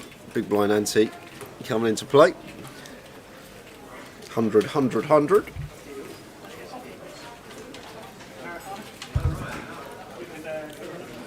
I haven't seen Wilco, Whitty. Have not seen Wilco as of yet. I'm guessing he will be here.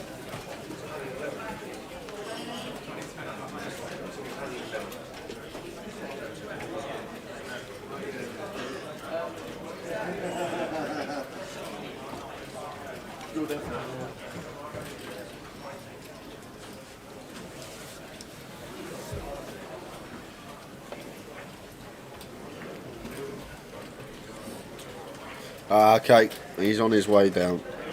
Who's that? Wilco. Oh, Rich. Reeling the Wilco. Karen Arthur's just turned up, told me how she won a seat.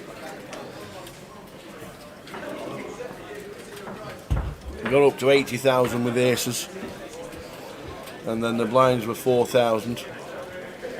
And the guy's got 4k left, and it went 4k limp, so she thought limp. So if one person extra limps, it makes it 20,000. I've got myself a seat. Yeah, there's 22,000 in the pot. She flops an up and down straight draw with a flush draw. River's the flush. She's in no point betting, so he goes check. I've got 102k if I'm in the hand. Turns it over, no point betting for a check raise. That's a great. So she'd already worked out the structure and what to do and how to work it out. No need to bet. Get myself 102k. Thanks for coming. See you tomorrow.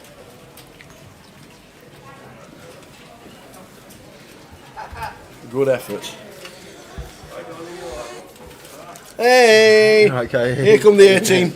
Oh my god. All white that's been a tiger. nightmare getting in. Mwah. I don't know why, Why? I slipped Yeah, past you're you. Made me wet. Rubbing my little peck on your cheek off. Rub me off. I've just sat engine off in London. That's never happened to me before. For 25 minutes. Engine Outside- off? Yeah, engine off. Wow. Oh well, you're here now. So I don't know what's happening out there. Right by Buckingham Palace. All right. I had a little look, but nothing. Fire engines, police, Really? ambulance. Oh wow. There's something's going on, but I don't know. I thought there might be something on the news. Okay. Check the local news. Yeah. Anyway. Right. So where have you That's parked? a good promo. Downstairs. Oh, you got in the car park, did you? Yeah, Oh, and well they're done. doing a promo for autumn. What? Well, actually, I Autumn. don't know how Autumn long. next year. I don't know how long for, where they're paying your congestion fee. Please present this voucher at any gaming table to receive £15 in super odds chips. Oh, fantastic. Yeah, so they're doing your congestion charge. That's Very good. nice. So anybody who was thinking about coming into Park Underground in the casino, you get the congestion charge paid Free for parking. in tokens. Free congestion charge. Very nice. Good on them. I think that's really, really good. It is. Another lot of pearl. You flicking Oh, straight so in? I'm winning already. 15 quid up. Stick it all on. Stick it Re-rolling. Stick it all on number 28 and away you go. But I'm going to let my mum know I'm here as well. Awesome. She's probably watching the stream, isn't she? Yeah. Katie's here, Yeah, so she probably will be actually. Yeah, I'm here, Mum. Yeah, so I'm going to go straight in. Well, it's practically break now, actually, isn't it? But 20 minutes. Have a coffee. done that one. Have a coffee. You'll be out by break. Don't do that. Then you'll say I wish I'd stayed till the break. Right, good luck, Katie. I've just missed her. Super King is the car park full. Well, she's just got here, so I'm guessing not. Not yet. I don't think her car would have taken 2 spaces. The old I have to charge it 14 times smart car. Charge it? Is it electric? No. She has to fill it up because it's like a 1 litre smart car. 1 litre turbo. Yeah. No, there's never been such a thing. Imagine Richard Hammond testing one of those when they first came out.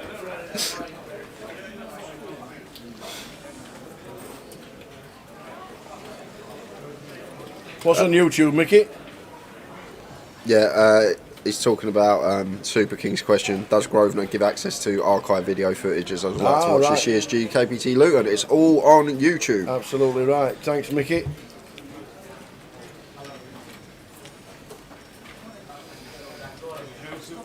Yeah. It is free to watch, free to air whenever you want, as many times as you want.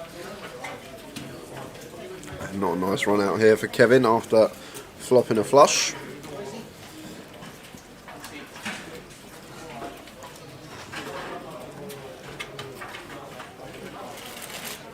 Mitchell gonna bluff at it here.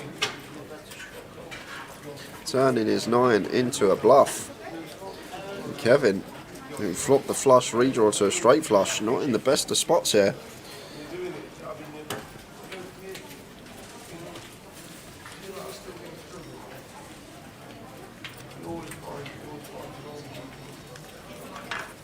Yeah, that's on our Facebook page, Super King. If you go to Facebook and you go on the videos for Grosvenor, you'll see the straight flush versus quads hand. It's got like 100k views that has now, Tower. It has. And I think Harry's still watching as well. He was involved Harry's in the got it end. on repeat.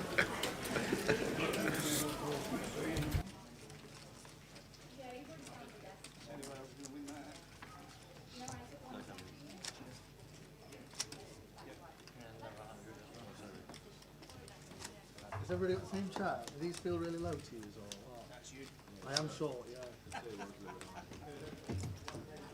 He was on the table. Super King was on the table and of the photo. Yeah, it was a standalone clip on Facebook. It went viral, obviously, for, as Jay says, a 2.7 million to 1 chance of it happening. Million, did you just say? Was it billion? Billion? Old Harry. Oh yeah, Harry. Harry.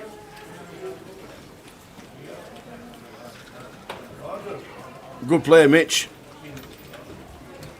We want to read up on what he's won. Oh, Mitchell. James Mitchell won an Irish Open in the past. No, in seat 2. Or is he on about Mitchell he's on about Mitchell in 9. Seat 8. Seat 8 on his second starter promo. I don't know, that is spam, but yeah, I didn't really pick up on it, to be honest with you. But yeah, usually that is a sign of weakness when people slam their chips in. Is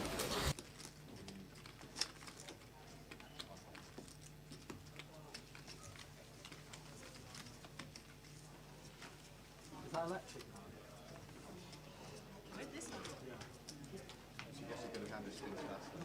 It's been spinning for ages.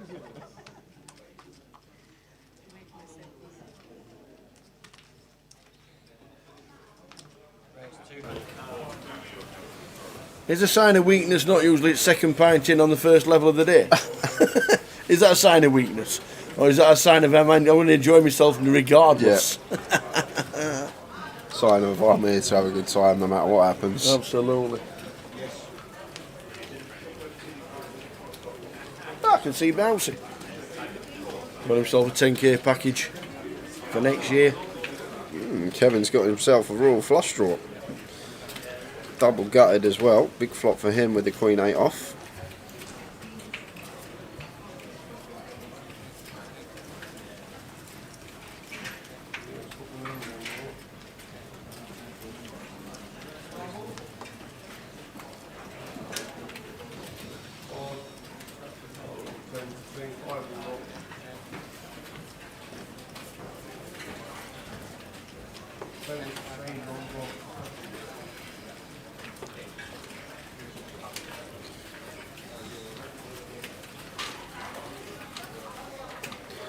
So Asif going to take it with a King 9. Took a stab on the end, didn't get it through.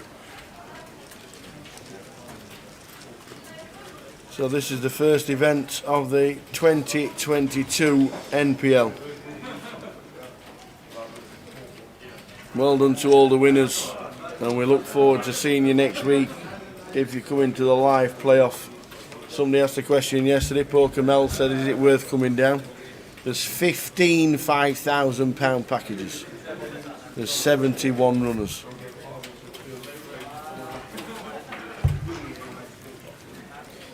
There's also 2 1250 seats and 4 250 seats. Is it worth it? You bet it is. And yeah, and a guy that can't win it who's going to turn up next week as well. Yeah, so that's another one. Yeah. So that's we're down to 70. Yep. It's nearly a 1 in 3 chance of getting a seat.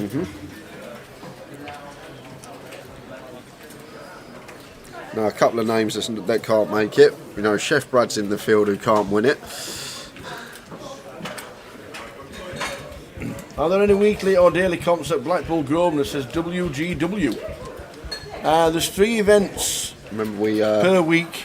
we plugged it, didn't it? Yeah, the 3 events per week. Last night they have a £100 game that's dealer dealt. It was 3 table cap last night. I don't know why it was 3 tables, but they ended up with something like 45 runners, which wasn't too bad. There's a They got a £200 as well, haven't they? yeah, it didn't run last week. I think it's just when you realise a £200 comp in your local casino is the biggest comp outside of London anywhere, and it doesn't have a guarantee. It's always going to clash with something like your 25/25s or your G400s that's always got a guarantee on. That's pretty tough to run, but they tried it. And then I think there's a local game on a Monday that's got £65 on it, but that's self-deal. But check the app. Poker Live app is the place where all tournaments from every Grosvenor casino and poker room are advertised. It's a free app, Poker Live. Check it out, get it, and you can put your name and you can reserve your seats on cash tables for up to an hour, and it gives you all the information. And when tournaments run, everything's relative because it's connected to the card room magic system that's in the card room.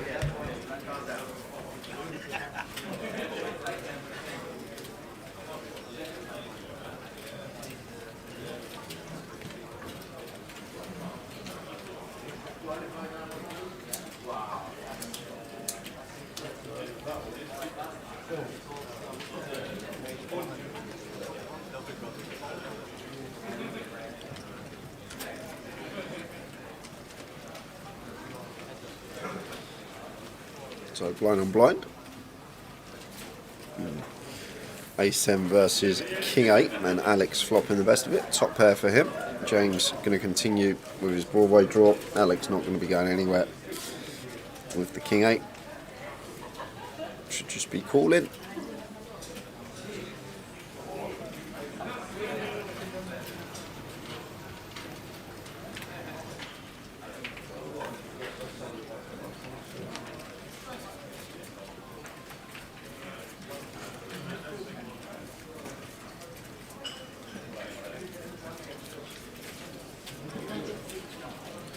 James picking up some showdown, opts to check the ace 10. May see Alex fire here now, blind on blind, but checking back fine as well. Bit of deception, get some less credit on rivers when we do come in for value.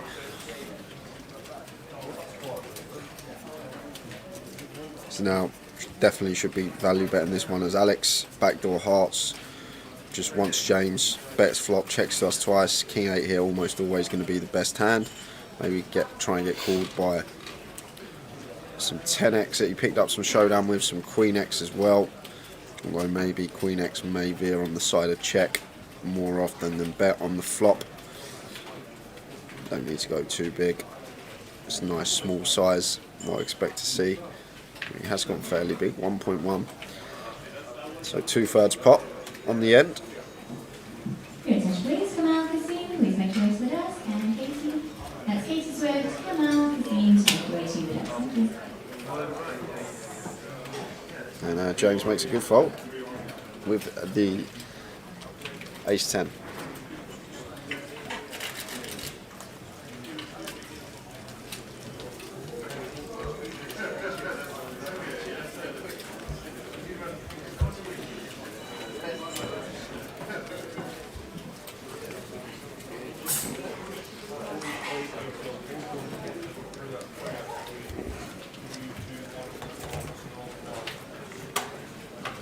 Are you planning next year?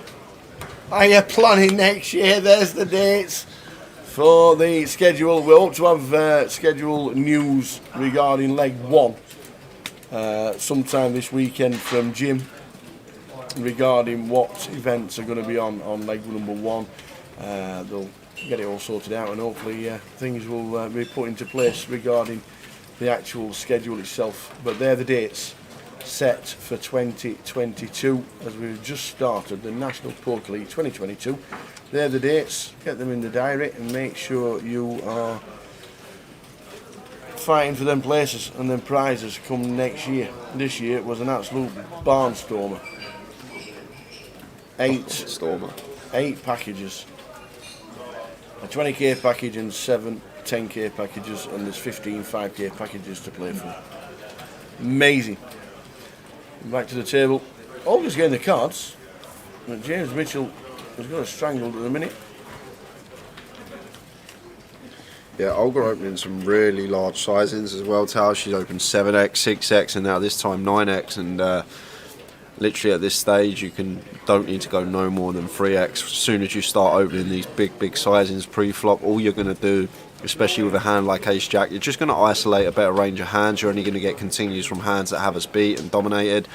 So sizing just hasn't been on point for Olga's opens. Just way too big open sizes pre, and she actually opted to donk into the 3-better here.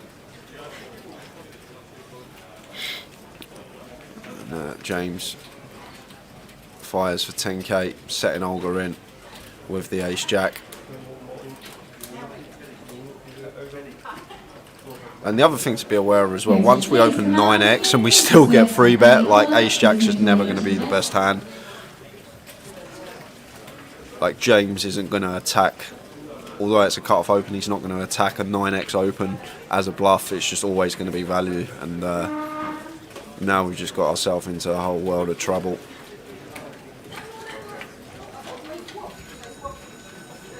Wants to make the call. Not beating much, to be fair. Ace 9, Ace 10, that's about it.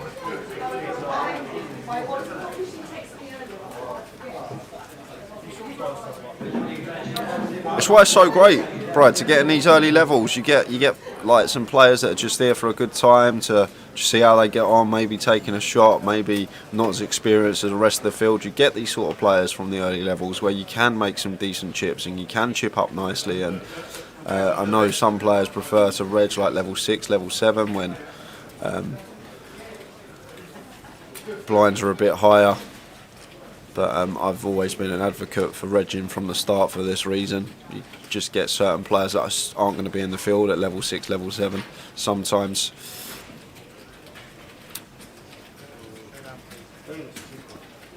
So she does call. Puts it in, and going to need to find a jack.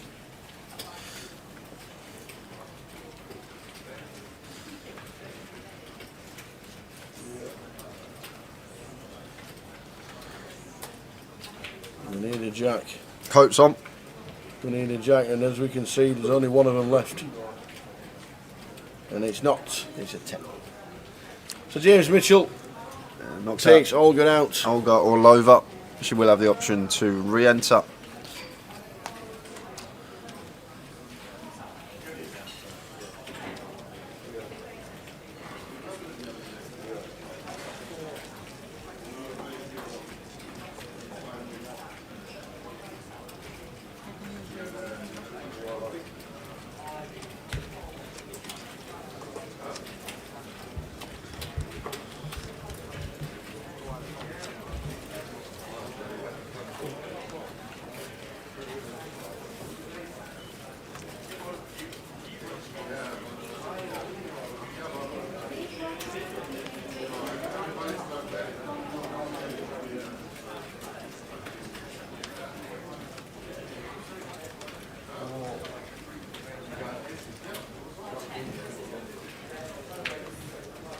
Rob Cowan from the UK. Rob played GUKPT and Gala events for years.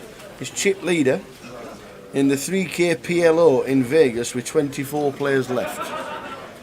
Good luck, Rob. Would have been at the grand final, would have been in London this week for sure. He's not just chip leader, Tal. He's nearly got 2x second. Yeah.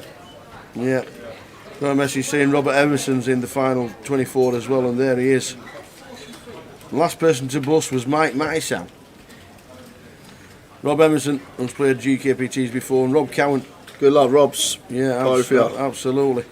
Last 24 of a 3K. We've had a sweat. We've had a little sweat this week regarding the British players. Yeah, it's been a good series for the Brits in Vegas. But good luck to everybody. who's still playing. It's just so nice when there's one on the FT and the WSOP, man. It was great this year. It was Jack, because we all know Jack and he's part of the tour. But even when it's any British face on the FT of the main event, it's always great. Just the route. No, Silver Sock. I am no relation. Well, I don't think I am to Malcolm.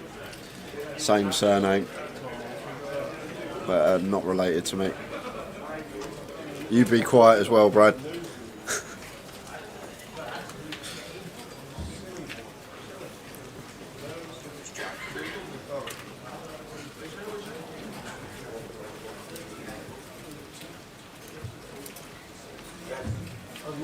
Oh, did you know this, Tower? What's that? Brad binked the 3K Classic for €780 the other night, €20 entry.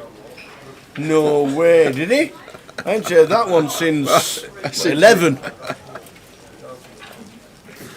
Well done, Chef Brad, for €20. Nobody's mentioned it. Apart from yourself, 47 times. Well done, Bradders. Everyone's talking about it, Brad. Did Albert and TJ play the main event in Vegas? I don't actually know. Albert's playing the main event here.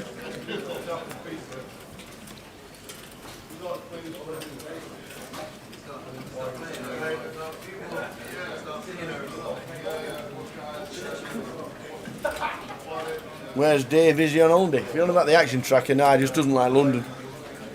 Well, he does, it's just coming down too far. Yeah, Work commitments. Obviously got work commitments as well, so.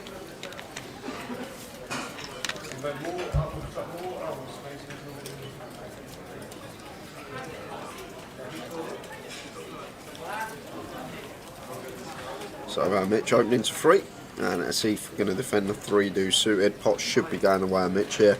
It's a board he wants to be c-betting high frequency, and that's exactly what he's going to do. That's if he's going to make the call. Does have a wheel draw. Equity to the nuts. Oh! The nuts, 4 diamonds. The wheelie good turn. Wheelie. He's out in force. As if he's hit the wheel.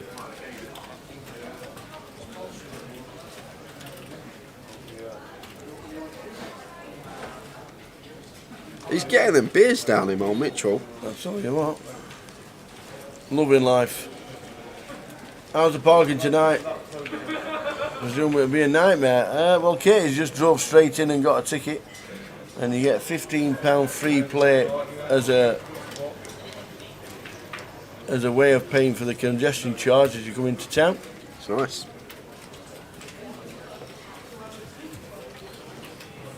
Which is a nice touch. They don't have to do it.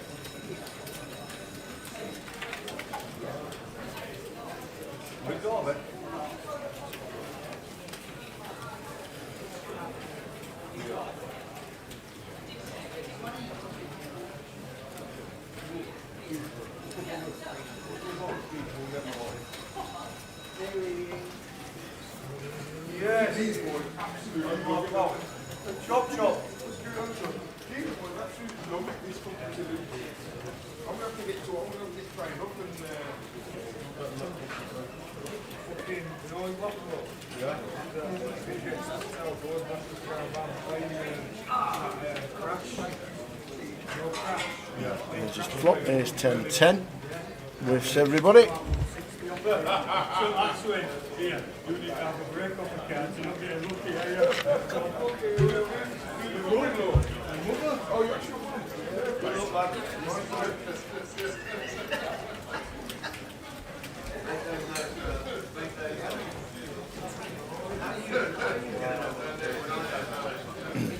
This year, after we finish the live streaming, we go off to the 25-25s, Newcastle and Walsall, 9th till the 12th of December.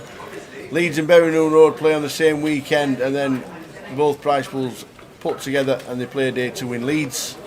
And Luton is on the 16th to the 19th of December, and that'll be it for 2022. For 2021, sorry. We're already talking about 2022 because those 25-25s are part of the NPL 2022 for next year. So if you want to play a 25-25, there will be more scheduled for next year, as well as the G400s and the deep stacks that will return as well. So plenty going on. any information you want, don't forget the Poker Live app is always there as well. There's the information on every casino in the country. So Kev under the gun makes it 400 with a jacks, and Mitch going to defend the 4-deuce suited in the big. Does catch a piece on Queen 10-4 rainbow, bottom pair backdoor flush draw. Just one overcard to the jacks of Kevin here. Can go either way with this hand on this board. And he's going to opt for a bet for 600. And Mitchell going to make the call after catching a piece of it, seeing if he can turn 2 pair or trips, or perhaps a club for backdoors. 3 of spades changes nothing though. The jacks still the best hand. You might see Kevin check here now. That's exactly what we're going to see. Once you finish this hand, you will be on a 20-minute break. That's players, finish hand in progress. You will now be on a 20-minute break. Kindly ask all players, please leave the area as soon as you finish your break. Thank you.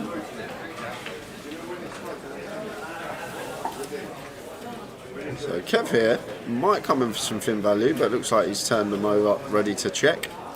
Wouldn't mind seeing a small bet there, try and get called by some 10x, perhaps some 9x, which would have been the straight draws. Maybe even a 4 might get sticky.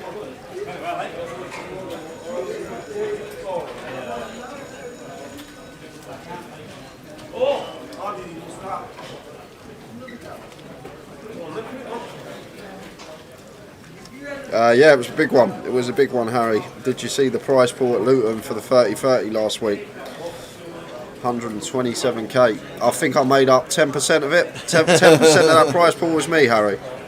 Oh my days. me and Wilco were having a competition who could do the most bullets. It was crazy bad for me. Crazy bad.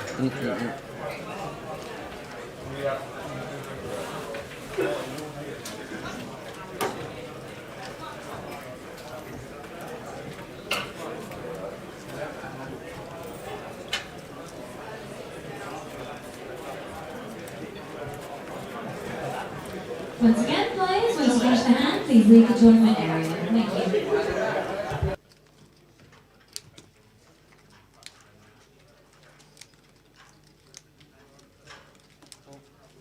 Sure.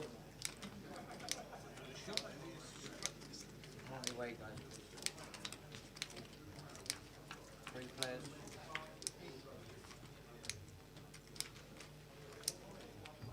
Okay.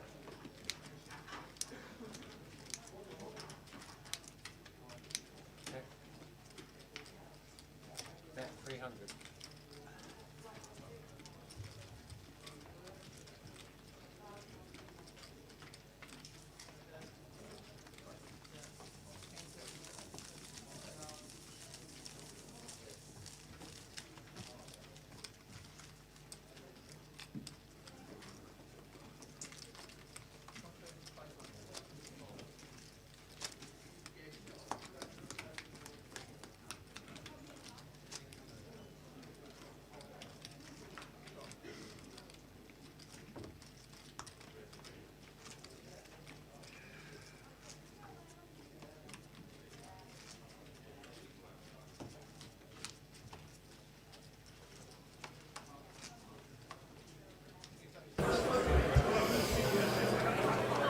So the break in half an hour's time will be 20 minutes. Players taking their break live. As you know, we're on a 30-minute delay for everyone watching for the first time.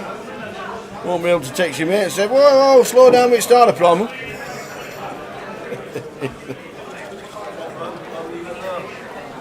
30-minute delay we are on, as always. 20-minute break at 2:30 for the team and the players. And then a new table will be with us for levels 3 and 4.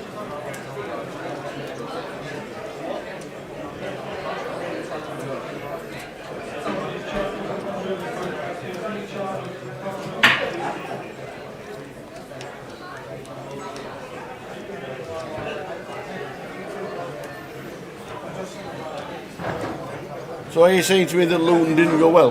Is that what you're saying? Terrible tower. I hate to be one of bad stories and stuff like that, but every one of my bust outs, except one, I had lots and lots of bullets. I got in a flip situation and 1-0 flips. That was it. Like ace king v queens, queens v ace king, jacks v ace queen. Like all these hands just lost every single flip, and then I was just back at the desk. Off we go again. It's just one of them days. It happens in poker sometimes. It was just not the best tournament for me, that one.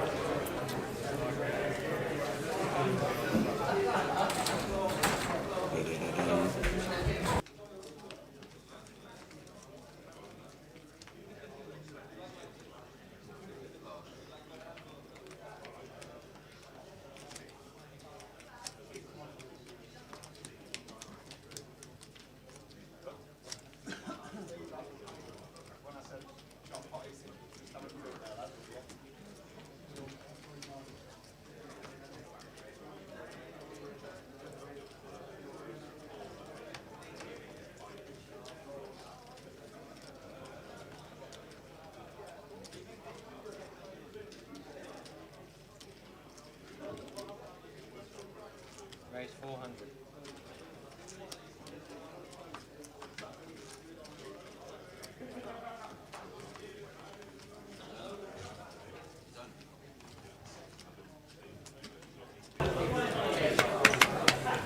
It did help when I had Brad standing behind me in a big no pot. way, no, come on. Yeah, that was was that ace king versus queens? Oh no.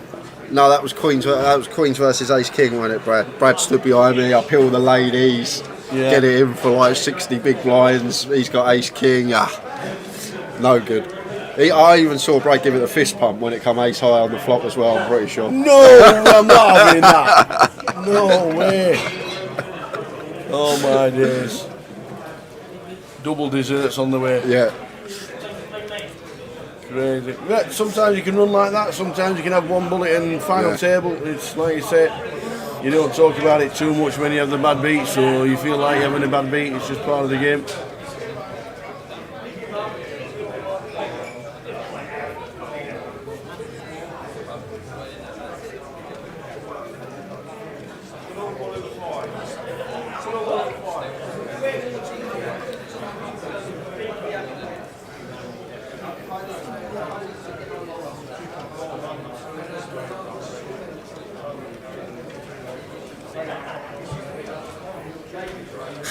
Brian, I nearly talked them to death last night. We saw on the feature.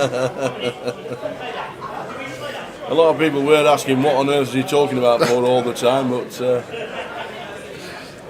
someone put in the chat, Brad, while you was on here yesterday, they go, you think Brad's telling them he once cooked with Gordon Ramsay or used to work with Gordon Ramsay. We all know that one. do you ever do chef lessons? If that's the thing.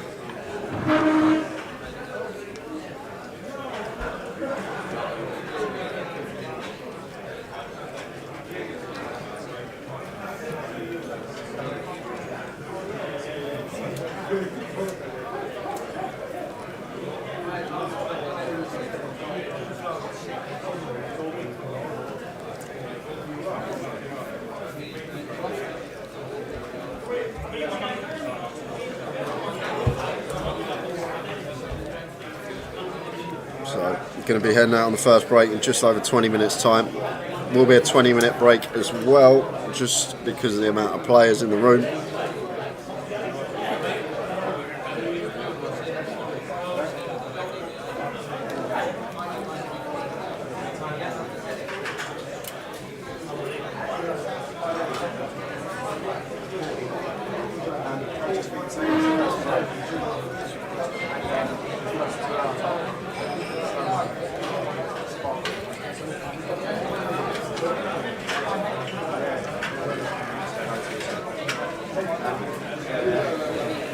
Chef lessons only do for your team. Being asked privately, I was going to do one unit, but never sorted it out. Too small a margin. Yeah, we you only work for chunks. We've heard that. Small margins sometimes to make better. All the best, Stevie boy. Are you here this weekend? Yeah, of course. What do you mean, of course? You always took weekends off in the early days. Those are the good updates. I know. Weekends off, run home. Bring it back. Bring back the old days. So if I got the number 42 bus to your house, would I get there before you if you ran? Because of the traffic? I could get home quicker than a bus. Really? During the daytime. Enjoy, Steve. Steve Cleary, who did the London Marathon for Marie Curie. He did the half marathon and a 10k run in the space of 3 weeks. This man's nuts. Yeah, it's just crazy. but earned fortunes from Marie Curie, so every credit to him. Steve's worked here for 27 years. Part of the fixtures and fittings.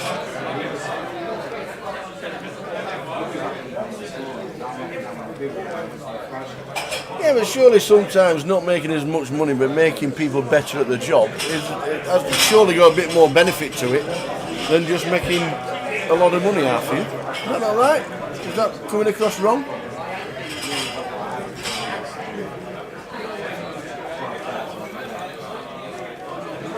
You shop at Aldi. Well, make it BYOI. Bring your own ingredients. Make it that. I'd swap your chef. Can I £100 an hour? You do a 10-hour shift, you only have to work once a week.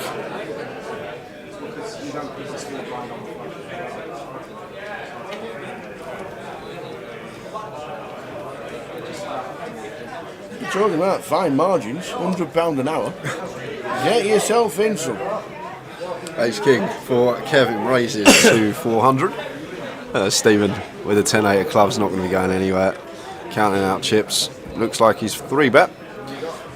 Definitely a hand we can incorporate into our 3-bet range. Suited gapper, good playability. We've got position on the opener. But unfortunately for us, we've run into it.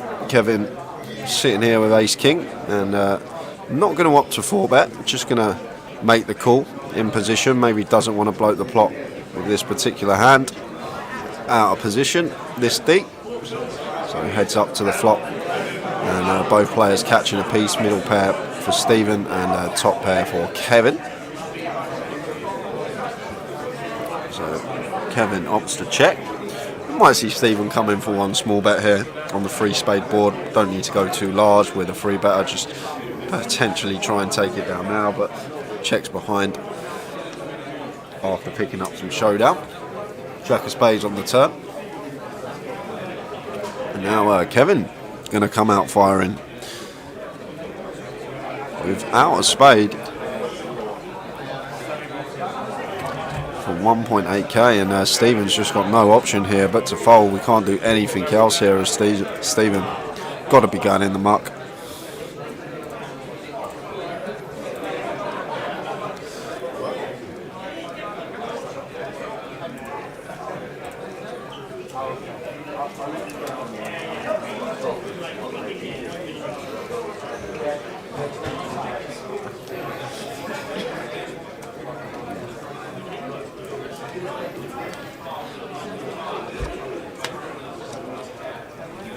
Facebook, Twitter, YouTube and Twitch. If you're going to be watching the stream, most people watch it on YouTube, Twitch and Face It. Come and join in the fun. We're here for 3 weekends on the trot. Next weekend should be a fun weekend with the MPL. And then the David A on the Wednesday with the 6 max and the heads up.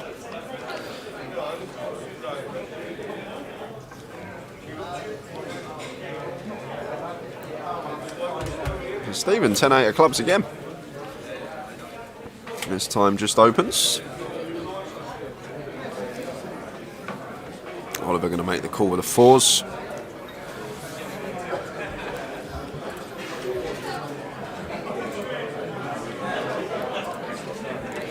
And Donate not choosing to defend the 5-3 off.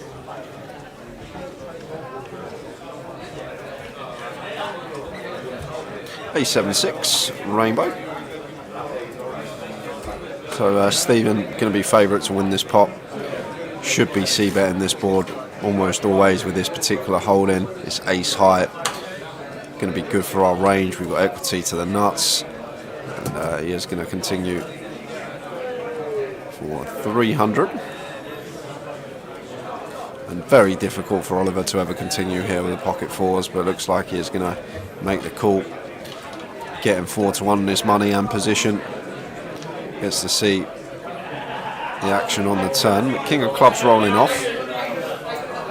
And just still here with 10 high, Stephen. Could even double barrel this board. It's very, very good for our range being the opener. We've got the stronger hands in there, but chooses to check this one. And Oliver may not like this check. He may look like from his perspective that Stephen could have quite credibly picked up a king and now looking to get to showdown. Very hard to fly a turn with just fours in that spot, and the 7 of diamonds rolls off on the river, so check mark going the way of Oliver if this does get to showdown, but going to really struggle to find a call if Stephen opts to bluff at it, and this one goes check check, and the 4s of Oliver the best hand. Afternoon, Saunders. Good afternoon, the hat is back indeed.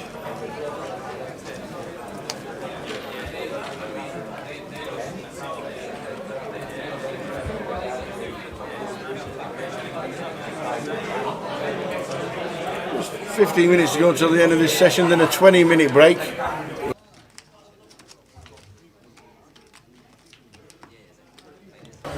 So the first break is 20 minutes, which means we'll be back at 2:50. Just 15 minutes to go until the end of this session. Numbers are looking good so far, getting close to 300,000 in the prize pool. 261,000 in the prize pool so far. 142 today.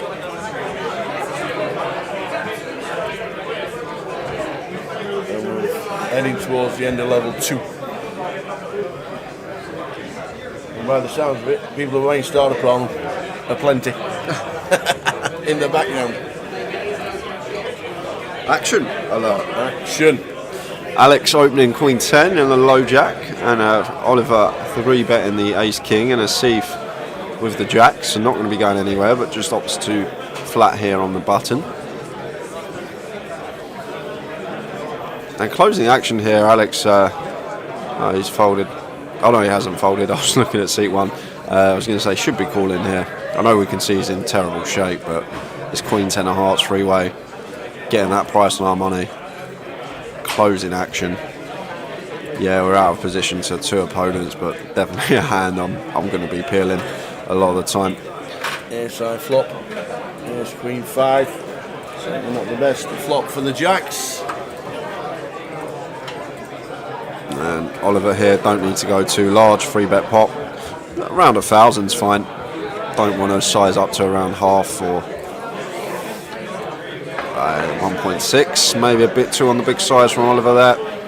These 3-bet situations need to be sizing down, but maybe just going straight for the jugular against other ace-X. I would have preferred to see like 800, 900, 1,000 continue there over half pot. 3-bet situation when we got top pair, top kicker. Maybe just a bit too large.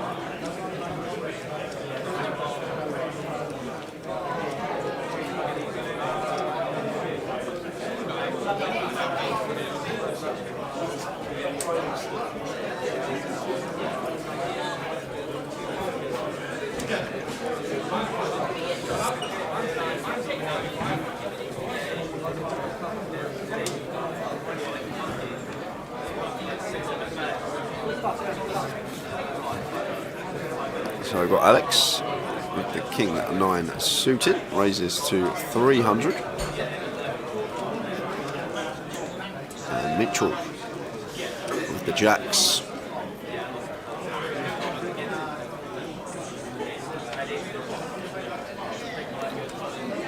Three bet to 1.1. Does have position here, Alex, but going to let this one go, facing the 3-bet out the small blind.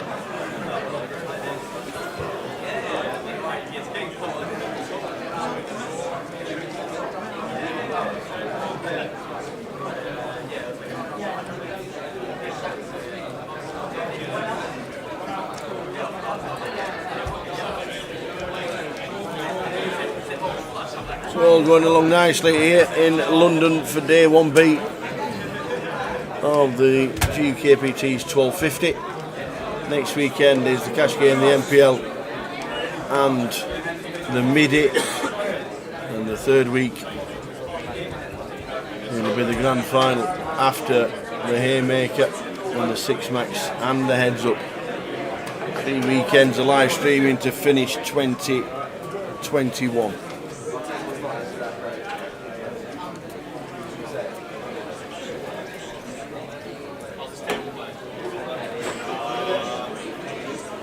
Steve LeBeuf, good afternoon.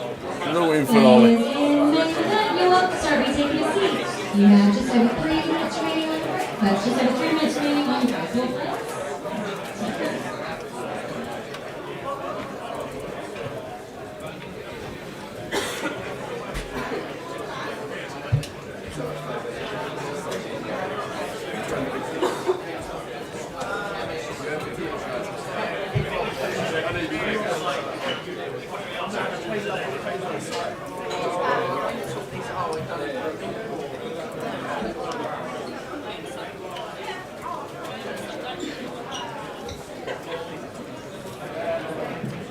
Your attention please, pursued. Please make your way to the desk. That's pursued. Make your way to the desk.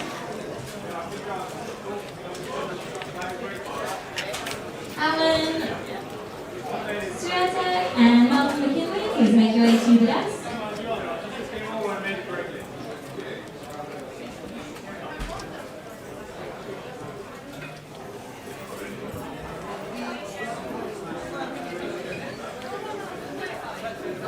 So 10 minutes to go until the end of this sesh.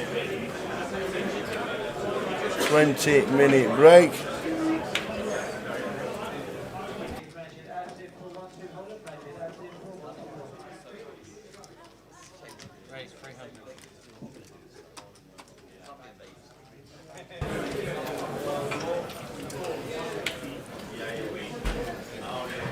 Once again, Alan Swiatek and Malcolm McKinley, please make your way to the desk. 260,000 in the price pool as it currently stands. Kevin seat 9 just calls the 1.1 as a 3-bet from Asif. In seat 6, James Mitchell.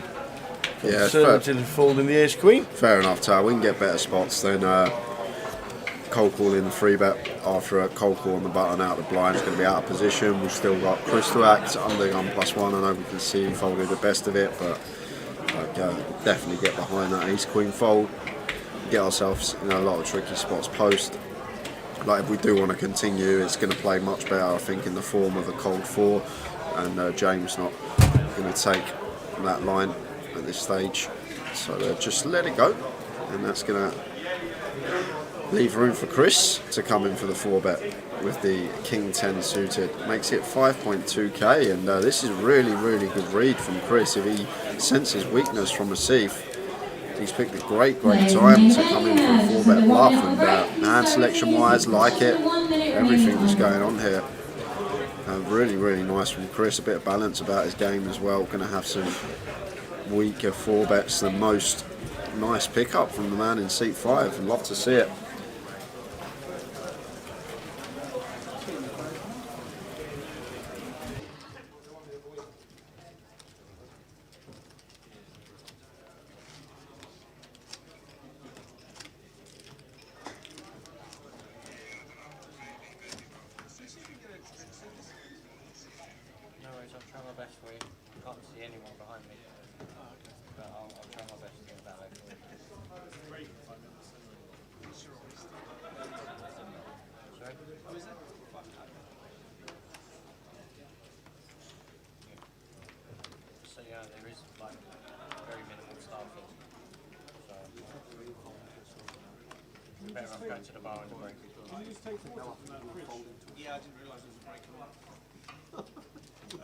Raise 300. I believe so. I'm not sure. Just double check the floor version. Other people.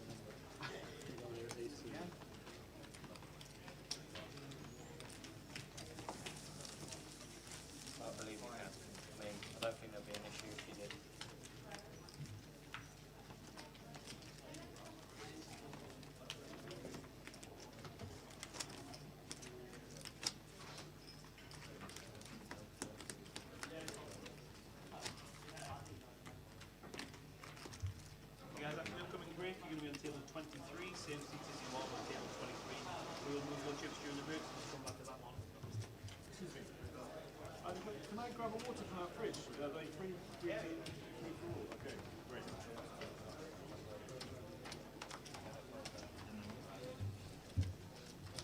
Raise 300. Cool.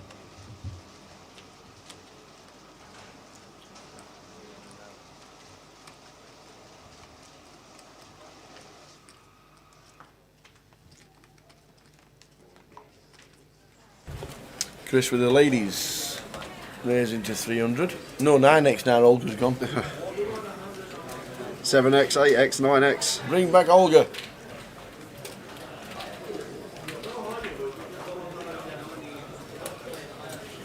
Oh, we got action. Jack, 6, 9, 2 diamonds. Up and down, over I pairs. thought Mitch was suited there. He's not. Still action, still up and down. Middle pair for Oliver, over pair for Chris.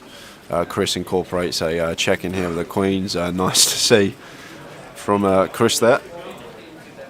That he's not always going to be betting his over pairs. Same as what I said the hand before when he 4-bet bluff. Bit of balance about his game and how we're going to proceed now as Chris with the queens after we get a bet in the low jack from Mitchell. Just going to call, keeping our range wide. Got that deceptive factor in there. Won't want to see a queen though. 2 of hearts on the turn. Breaks all.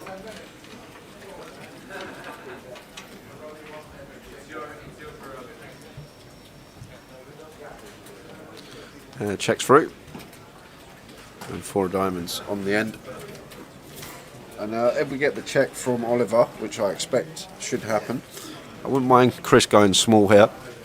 Yes, Mitchell can have some flushes on the button, but I'd like just to see a nice little, I was going to say third pot. That looks like a round third. 800 into 2.3, just south. It's just a nice sizing, but I'm not going to get any action from either opponent. I've got a nice addition for the app. Yep. I've just been thinking about it. Okay. Great addition for the app. Download the app. When you're playing, you can order a drink at the table you're playing at via the app. What? They got that already? Table service on gold, man. No, I meant the Poker Live app. Oh, right. Get the Poker Live app. You sat playing. An option. But my drink connected to the bar. I'm in table 4, seat 1. Thanks for coming. Bosh, there's the drink. Could be revolutionary. I'm telling you what, that'd be great. If you're listening, app people, right, is Dan not in? Is Dan in the building? That could be an idea. I tell you what, you sat down, you've got the app on, connected to the bar. Order a drink. Mitchell could have had 6.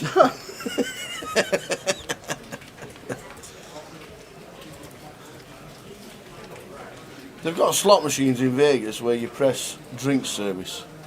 And you press drink service and it comes up with a selection of 1,000 drinks. And you press exactly what you want in a glass, and you can have anything in a glass, and you press service, and within 5 minutes a waitress or a valet has come to your slot machine and gave you the drink. And that's the thing in Vegas. Good service. That's the thing in Vegas.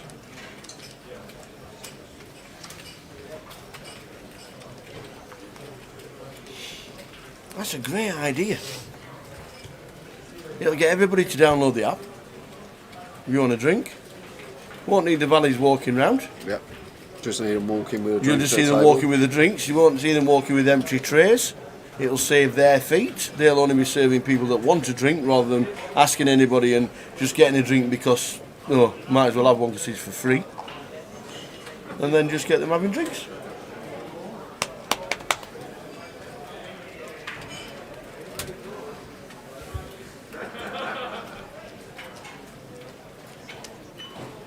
Yeah, they're already talking about that, Roy, with the tournament seats. The problem with that is that if you had 40 people registering online and you started a tournament, all 40 could be late. And if you have a certain amount of time to get there, there might be nobody starting the tournament. I've thought about that already. And he flops about for a safe. after defending the 8-4 of diamonds, and Mitchell going to lose some chips here because he's flopped top pair, top kicker. And as Steve comes in for the snap raise here with the 8-4 of diamonds, makes it 2k. And this is the spot we don't want to get raised from as Mitchell, where Steve's going to have a whole host of diamond combinations in the big blind, more than any other player at the table. So he can credibly have a whole host of flushes. But our hand just too strong to fold. Obviously there can be some bluffs in there, some bare ace of diamonds, some maybe some 7x or 3x with a diamond calling out the big blind. But now once facing this second barrel, we're going to be in a bit of a spot here with our particular stack sizes. Do you think this is last hand? Just lets it go. Yes, it is last hand. I think it is. It is. It must be a 25-minute break then, because we're back at just before 5-2. We are indeed. And that is it. That is it. Put the cam on. That was sharpish. We weren't expecting that to be the last time. We thought there was one more to get in, but no. What a great idea about the app. Yeah. I'm off to the bar to work on it. I'm going to the bar to work on it, and we'll be back in 20 minutes. We'll be back for session number 2 of the day. New table on its way. Get thinking about the app. See you then. See you then. So I was like, Dempsey was always giving me shit for losing heads up. So I was like, if I lose this one, he's going to have a field day. So yeah, it was just nice. And also at the time, I'd actually been on pretty much my biggest ever downswing. I had to get the backing of horses has gone really bad. I'd had to get rid of everyone. I'd actually sort of, even though I'd won all those tournaments before, I'd not been smart with the money, and I had to pretty much start all over again. I was downplaying low stakes, $10 rebuys, like the lot online. I still enjoyed doing that anyway, but now I actually needed to like build my bankroll back. So I hadn't really been playing any live poker for sort of a year. I'd just been taking a break and playing online, trying to build back to bread and butter, build sort of my roll back. And I've been in quite a negative place as well. I've been that guy who'd sort of been seeing other people winning and moaning about it and saying, oh, I'm better than them. Why that, just like the guy you don't want to be, really. And I started working with well, not through choice. Like my wife basically had enough of me being like negative. So she'd sort of put me in contact with this mind coach guy, Stephen Simpson. And he'd worked with a couple of people that I knew, like Liv Barry and a few other people. So I gave him a shot. He actually flew to Vancouver. I was playing online in Vancouver at that time. And he flew to Vancouver on a whim, didn't offer him anything at the time. He just said he wanted to have a meeting. He'd obviously read up about me and knew that, I had good potential as a client and stuff.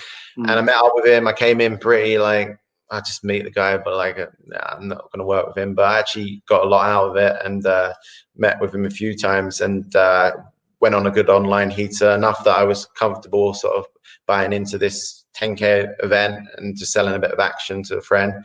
And yeah, played the live tournament and just ended up winning it. It was surreal. It was crazy. Like, it still feels not real to me now because I've been in such a sort of bad place and not doing well. And in the space of a couple of months of talking to this guy, it sort of flipped my mindset completely. And I still work with him to this day, like five plus years later, just check in with him once a month or whatever. And really recommend it. Like, but it's so, at the time I was completely against it. I was like, I can sort out my own problems, but really, two heads is better than one, especially someone who knows what they're doing, So yeah, like I came into the final table. The final table, it was one of those ones. The final table didn't even go to plan. I was chip leader with 4 left, and then I basically threw away a lot of my chips with some dodgy hands. Misread my hand on the final table, one hand where I thought I had a straight. I think the board was like 4, 5, 6, 7 queen. So pretty scary board.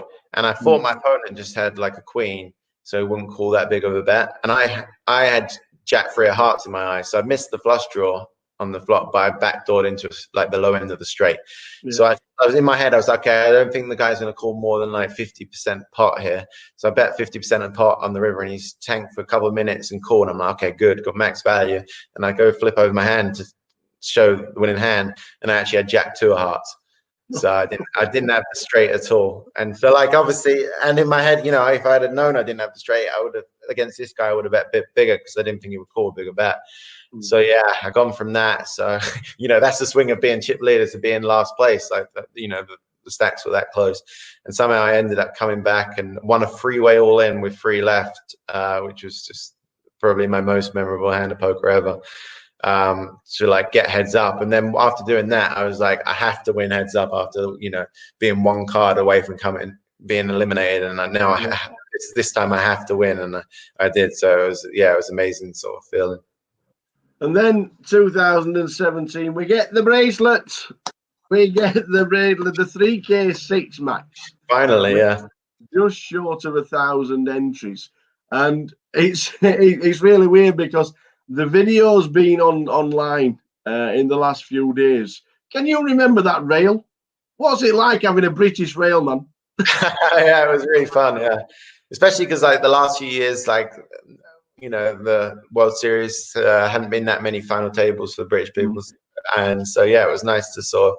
I was telling everyone I just want to get a final table so we can have some positive sort of morale and have a British rail and, you know, layer up a few spots. And yeah, and the final table was like one of those dreams that, you know, normally you wake up from and it's like, you know, you realize it was a dream, but like I just ran so hot on the final table. Against the other big stat, the other best player at the table, I had top set in a 3-bet pot against him, and he had top 2 pair, you know, for all the chips. So that basically allowed me to sort of bully the rest of the table. I get heads up with this Brazilian player, good online player, and then he makes a comeback, stalemate. We're playing heads up for like 3.5 hours or something crazy, you know. And I was just like, oh my god, am I ever gonna, you know, win one of these things? And yeah, to finally get over the line was, yeah, it was really, really cool, and just have all your friends there cheering for you. It didn't finish till like 4 in the morning. It was late finish, but we still went out afterwards. Yeah. When you stood on the back rail and everybody's behind you and you're all looking up at the screen and you're waiting for the final card to come, and then they just mobbed you. Just fabulous. Yeah, I think I got in trouble for breaking the TV or something. Someone pushed me into it.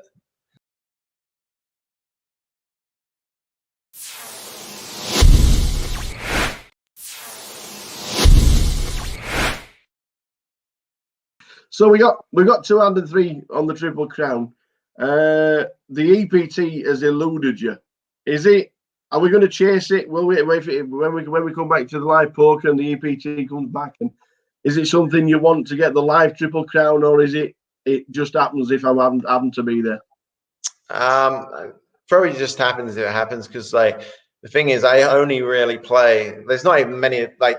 That's definitely the hardest one of the 3 to win. You know, if you just need a WPT or a World Series bracelet, there's so many events you can play, and even the WPTs, a lot of them are re-entry. You know, so you can buy yourself a stack and stuff like that. But you know, the EPTs are freeze out or 1 re-entry, some of them now. But there's only 4 or 5 of them a year, I think, and most of them I don't go to. Like the only ones I really ever go to, I always go to Barcelona, and that's about it really. Like I used to go to the Caribbean one, and so yeah, no, realistically it's going to be tough, but you know, obviously the funny thing was I actually had 29 Triple Crowns, and I wanted the 30th one to be the live one, and that would have been nice. That year I was doing good. I was like chip leader on day 1 in EPT Barcelona, obviously so far to go, but I was in the money, and I was actually feeling, oh my god, this could be it. Like even though there's still 100 and something players left at this point, I was like, you never know, this would be really cool just to finish it off in that. But unfortunately it didn't work out. But yeah, I had a few deep chances in EPTs. I think I final tabled EPT London. My mum came up to watch, and she gave me the needle because she came, well, you know, it's not even that far a journey. She lives in Essex, so it's like an hour on the train to come up to rail. And you know, I came in only with 20 big blinds, so I reshoved 7s or something and got call by ace queen and lost the flip, and I like get away from the table, and she's like, "You done?" I'm like, "Yeah." Yeah, I come all this way for that. I was like, "Yeah."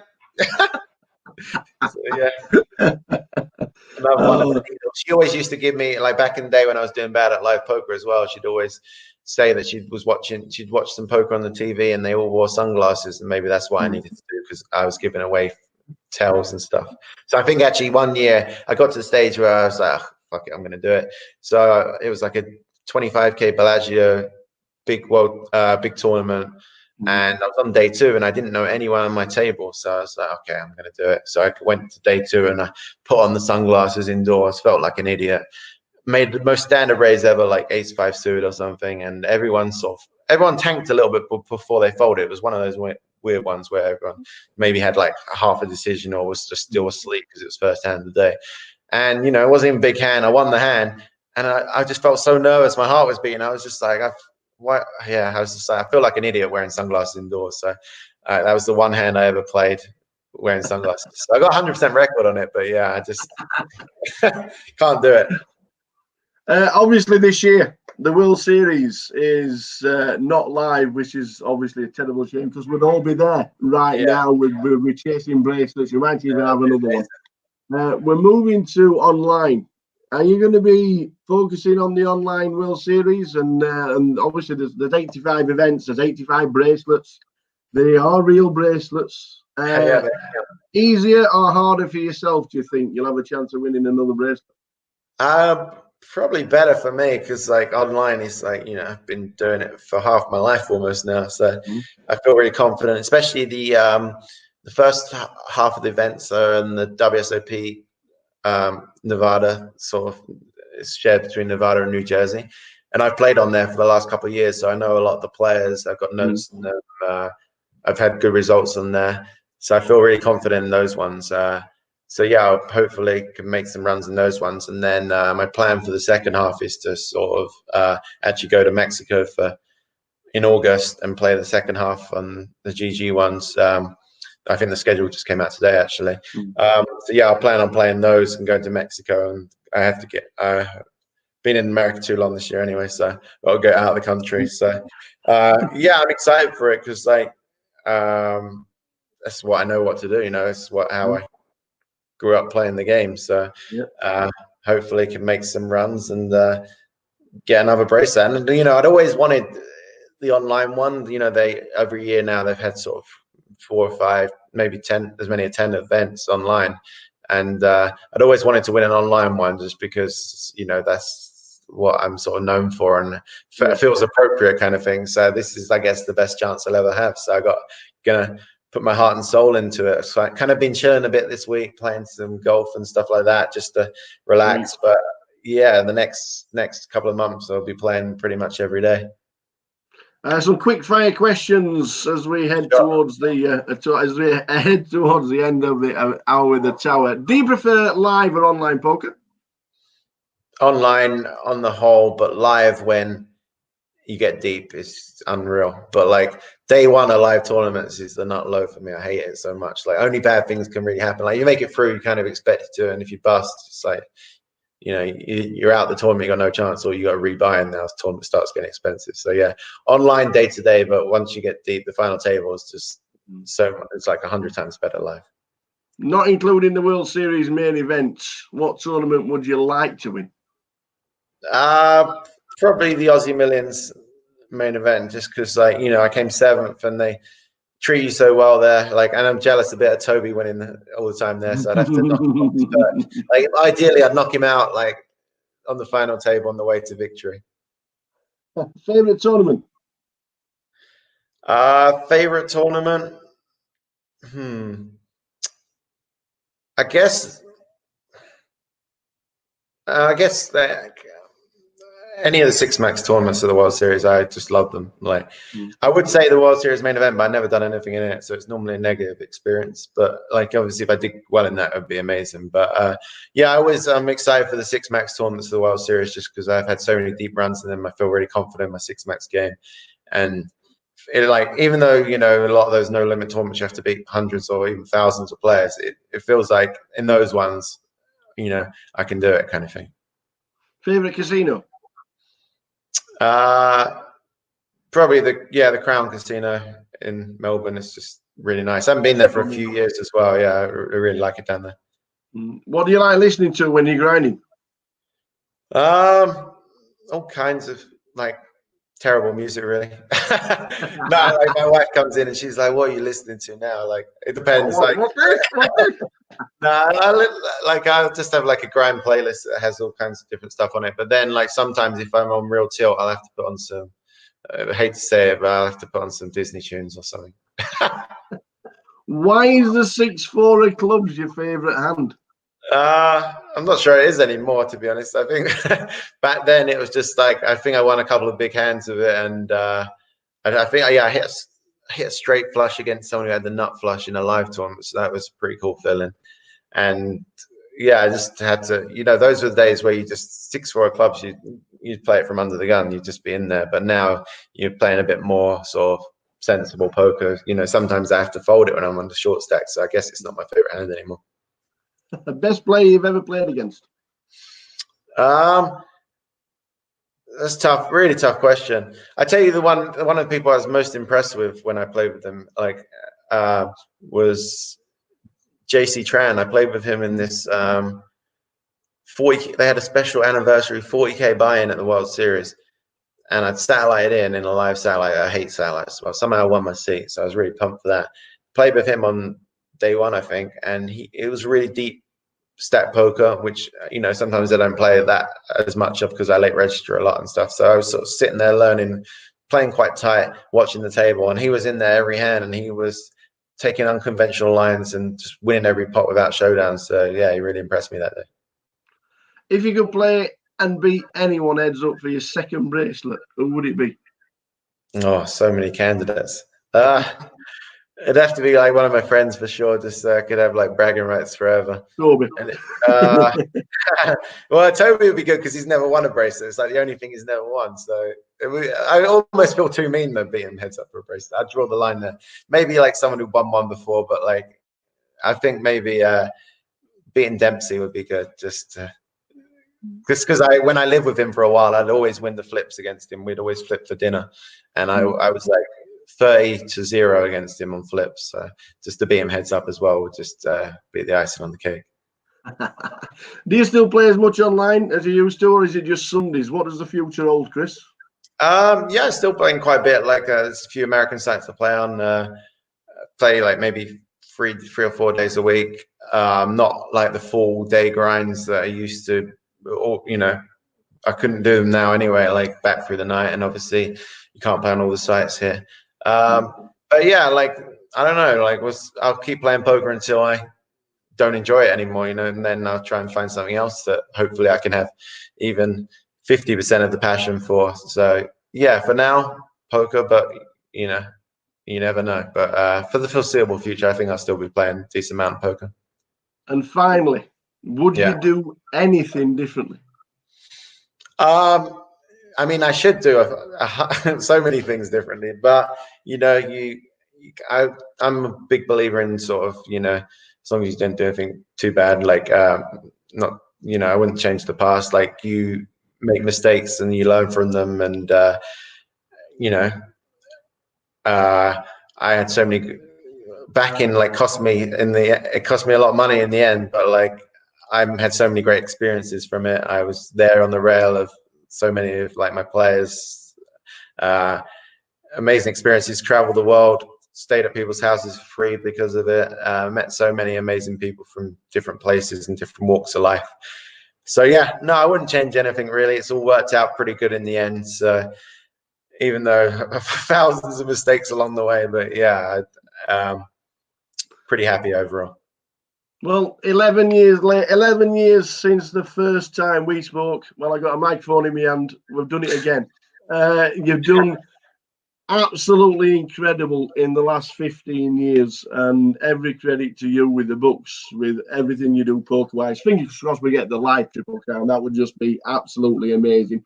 And fingers crossed we see you on the GUKPT circuit once again. If you have to come over to the UK, that would be an amazing time because we get to speak to you yet again. Other than that, we'd have to come to Vegas. Yeah, I mean, I have to, like, my GUKPT record is really bad, so I do need to, like, at some point, probably the most likely ones, so occasionally I play the London one, so that's probably my most likely one. But yeah, I definitely like one day, even final table GUKPT I've never done. So yeah, but mix it with the UK guys for sure. Chris Moment, thanks for spending an hour with the Tower. You're an absolute superstar. Cheers, buddy. Thanks very much. No worries. Good to chat to you, Phil. It's been too long. Take care. Cheers, buddy.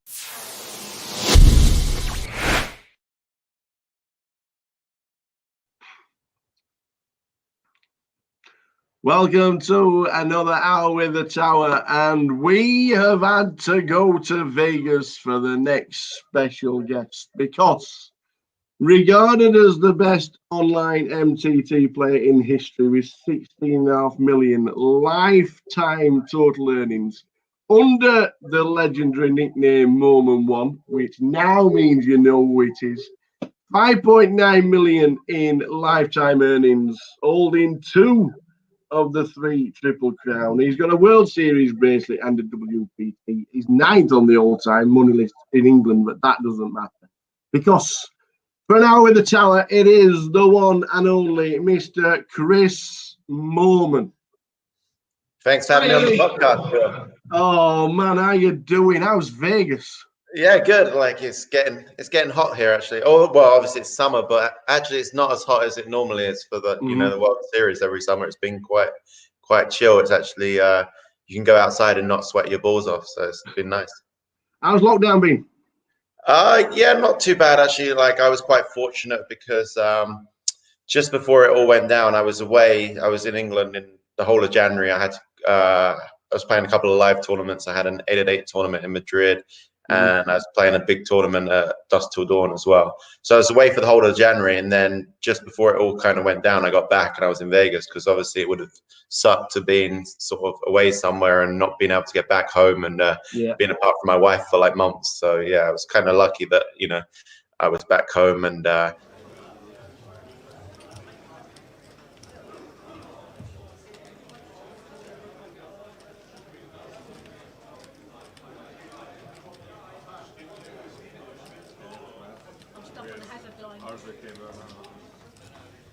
Once again, Alan Swindick and Martin McKinley, please make your way to the desk.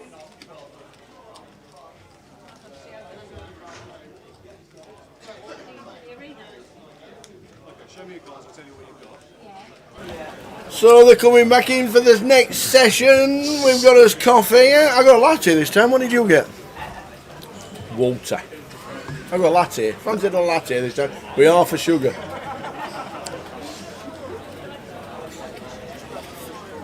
How do you measure half? Anyway, you put a teaspoon, you put half on the teaspoon, and that's half. Happy latte there. Yeah. Who we got, Jim? Got a new table in 1, Camille Kassim, in 2, Stephen Lockett, in 3, Paul Siddall, in 4, Dan Cholton, in 5, Antoine Sohu, in 6, Yvonne McSherry, in 7, Steve O'Keefe, in 8 is Moore Camber, in 9, Area Sarkashik. Is that a place in Lancashire? What? Morecambe. Morecambe. Always a regular at the Vic. Yes, Moore, I remember. Moore, she's a great player.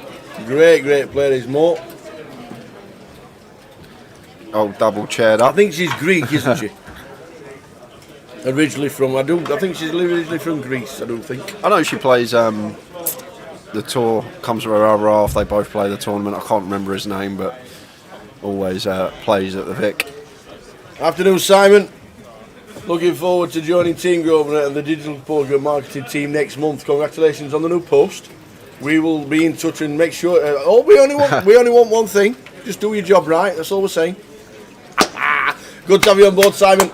Good to have you on board. Keep us updated with everything fresh and new. As you noted down, Tower's idea of ordering the drinks via the app. Tell you what, I think personally, great idea. Can only get better. If you can do it in Vegas via the slot machine, when you press the button on the slot machine and it says, would you like a drink? Yes, please. Would you like a hot or a cold drink? Cold drink. Would you like a bottled beer? Yes. Which one would you like? I'll have one of them, please. MGD for me. MGD. Stick on the MGD. Within 2 minutes. MGD, sir. Thank you very much. There's $48. So thank you very much. MGD. It's a great idea. It can only get better. It's a great idea. Anyway, back to the poker. Come on. Entertainers, guys, for 2 hours. Nice little table. A couple of notables on here. Area's had a final table already this year. Dan Cholton as well. Paul Siddall. Needs no introduction. Is he trying to grow something on his chin? It looks like it, Tower. What did he win during lockdown, Paul Siddall? Did he win like the first GUKPT online, I think, Paul Siddall? I do believe. We'll have to check his. Will that come up on his database? Oh, you're right. He did. He did win it. Didn't you get a trophy and everything? I do believe you did. I think Dan was on that final table. Oh no, it was Ian Simpson. Ian Simpson. Ah.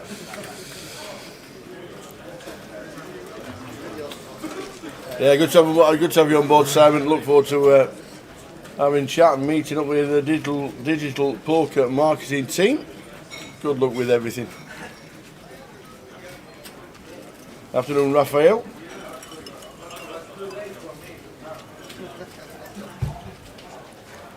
I haven't had fish and chips for a long time. Don't know why. It's not a thing.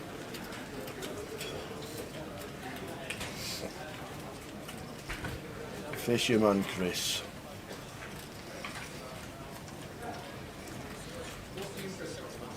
Raised to 6, so the blind at 200.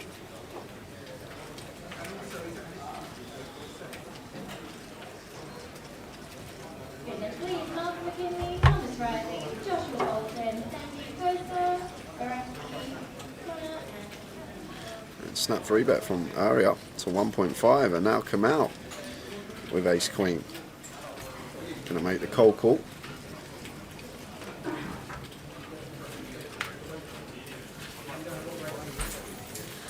And Paul's got pocket sevens there, so interesting spot for him. He's just going to let it go, and Dan Cholton looks down at Ace King. All this action occurring in front of him. Got a lovely cold 4-bet spot here for Dan Cholton with an open 3-bet and a call.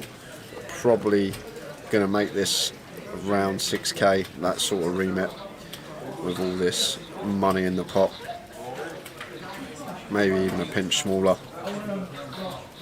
But I'd be very surprised if he didn't come in for the cold 4 here. About 45, pretty small. He's gone 3x. Yeah.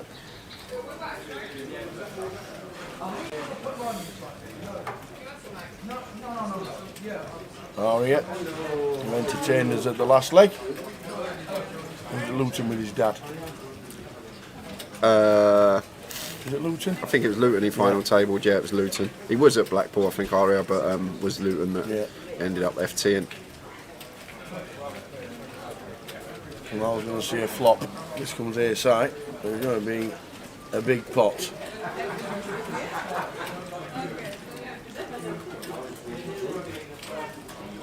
Ten, Jack, 4.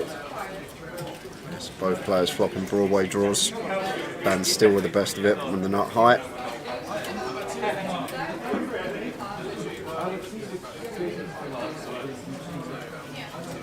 Wow, a lot of it. Wow. All of it. How does he find this move, Kamal? Like, we're getting snapped by queens, kings and aces. We're just going to get snapped off by those hands unless he's just specifically targeting ace king here. And Dan's just got to get out of the way. And Kamal, hopefully more to come this session. Wowzers.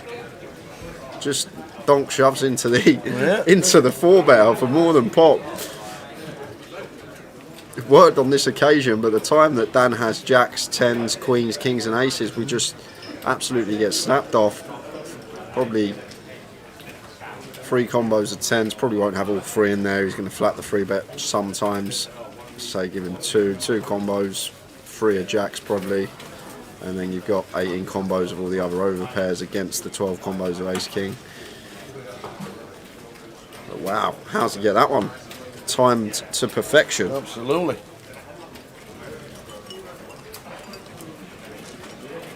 Numbers good for day 1B. Prize pool getting closer and closer to the 300,000, 291,500 in the prize pool. 178 today. Absolutely brilliant numbers yet again. Turbo tonight at 9. That a few people will be noting down and playing. That is the event later.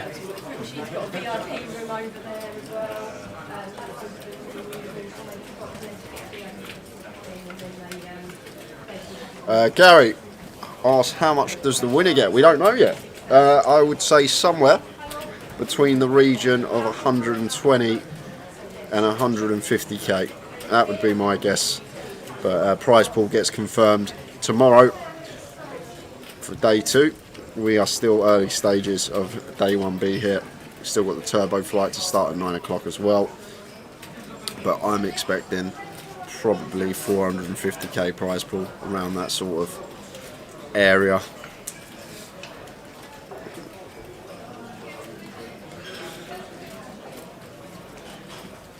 Don't forget, guys, as well, social media. You can find us on Facebook and Twitter at Grosvenor Poker, and for all your live stream coverage /GUKPT on YouTube and Twitch. Help us out if you hit that follow button as well, or subscribe. Get a notification every time that we are live streaming, and we got a lot to come over the next few weeks. We have indeed. We need to get that line through. Yeah, a little red I line. think that's just for us. Yeah. Just to go, phew, we've done it all. 3 weeks of live streaming. The 1250 yesterday, today, tomorrow, and crowning a 1250 champion on Sunday. The cash game will be sorted. It's either a 5-10 no limit or a 10-25 PLO. A couple of feelers have been sent out to see if anybody wants to play the 10-25. The NPL playoff is 72 runners. Crowning 15 5k packages plus 6 other prizes as well, and then the midi for day 2 on that one. That will be a late one, so we've got to work out what time to start the midi for the live stream, because that could end up as a 16-hour day, which obviously the last midi in London finished at 7:45 in the morning, so that gives you a kind of idea. The problem we got is on a Sunday. It wouldn't maybe be too bad if it was Friday or Saturday, but people are going to have work Monday morning. People aren't going to be tuning in at 4 or 5 in the morning still. We know you can re-watch it, and we know you can. We tape it, and it's all recorded nowadays. But oh my days, 8 a.m. finish. I'm on the train at 9. yeah, you're going back Monday, aren't you? You're going back. And then the following week, the 3rd week out of the 3, the Heads Up, the 6 Max, and the Haymaker, all on the Wednesday, all to be live streamed by the team. And then the grand final, the 2k buy-in on Thursday, Friday, Saturday and Sunday, crowning the champion of the grand final. And that will be the end of 2021 for the team. And what a return from COVID and restrictions and lockdowns and all that malarkey. It has been amazing. Jump back into the action here as Paul 3-bets the Ace-King versus early position open. Moore's going to cold call the 10s in the blinds and heads up to a flop. Oh, and it's going to be action because Paul Siddell is going to lose some chips here. Flopping top pair, top kicker, facing the middle set of Moore. So Moore checking this one over to the aggressor. And Paul incorporating a check behind. I actually really like the check here with this specific Ace-King combo with the Ace of Spades in our hand. Definitely can incorporate a check, a small frequency, and I think with this particular combo it's probably the best combo of Ace-King that we are going to incorporate some checks in, just for the deceptive factor.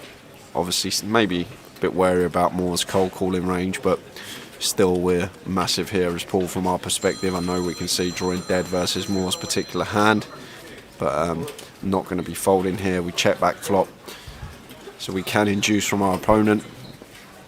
Obviously keep ourselves under rep, maybe get value that we wouldn't have got on later streets.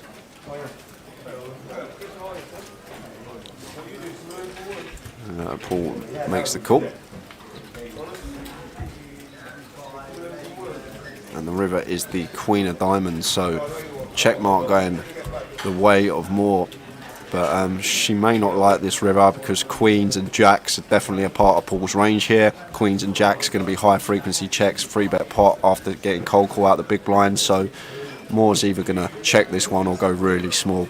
It's going to be one of those two options for her, either a small bet or a check. And it looked like she's opting for the small bet. Love the sizing she's opted for here. This is 2.5k. Really like the size choice on the river here from Moore. And now Paul in a bit of a dicey spot with his Ace-King. He's getting 4-1 on his money, but becomes bluff catcher territory. Moore's never betting worse for value. It's just so hard on this board texture in a 3-bet pot to see what we actually beat here with ace king. Like Moore's got the 9, she's got the 10s, she's got queens perhaps that didn't want to call 4-bet. Jack's in there as well. So Paul gets out of the way and lost bare minimum there with the ace king. That check back on the flop has saved him lots of chips. So fair play to both players there. I think both of them played the hand very, very well. Mark Amber, originally from Israel, now living in London. Has been plays the every event that we come down to London. Doesn't really travel the circuit, but originally from Israel.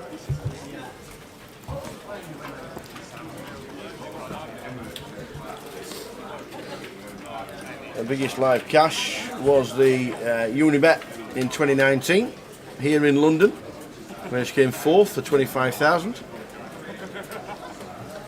and she cashed in the 560 main event in July 2018, where she final tabled and came 8th, and also cashed in Luton just before lockdown.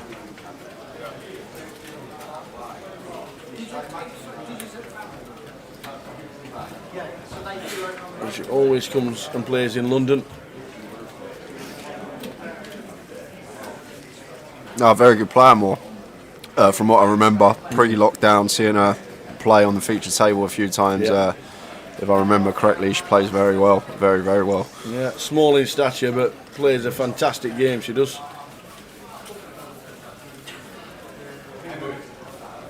There's Paul with ace king again. This time he's the opener, raises to 600. Antoine going to flat the suited ace 9 in the hijack, and that brings Aria along with the king 9 in the big, 3-way to the flop. Ace 8-8, 2-heart board, so all 3 players, Paul and Antoine catching a piece here. Once again, Paul, very good board for us to check here with ace king, just understanding how equities work, and a lot of the time on this board we're just going to be well in front with ace king or way behind against 8x, so puts in the check for a bit of deception. Same reason Antoine's doing it as well. He checked back his ace-x. These are the good boards to incorporate some checks with your ace-x, but you can't always check them. You need to have some bets as well. Always about mixing it up. So now Paul coming in for 1.5k bet, and Antoine not going to be able to let this one go. Paul's still going to have some hands like king queen, king jack, jack 10, queen jack with a heart in them, as well as maybe some jacks, queens, kings that check flop and now going for value versus 10x.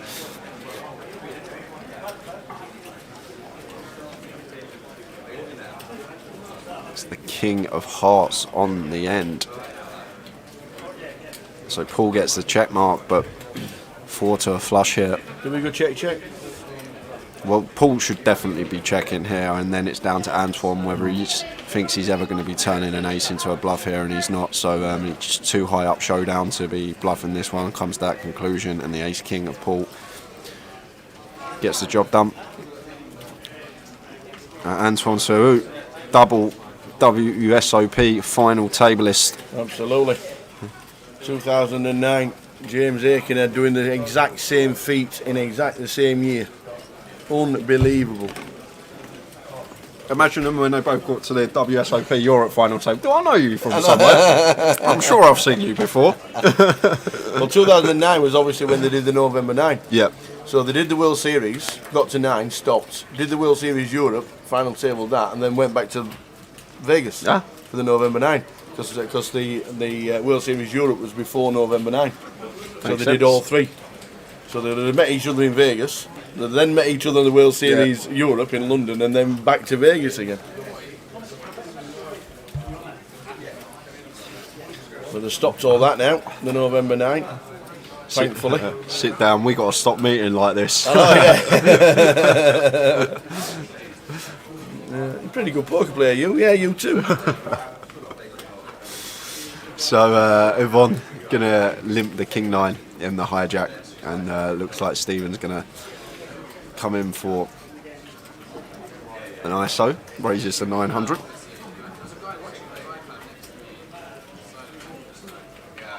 And Kamal going to call with the a7 in the big, and Yvonne opting to fold the king 9 after limping.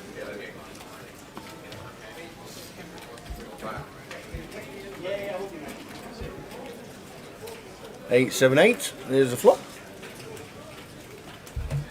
So Kamau did have the best of it pre, but has improved to 2 pair. And Stephen should be continuing this board still.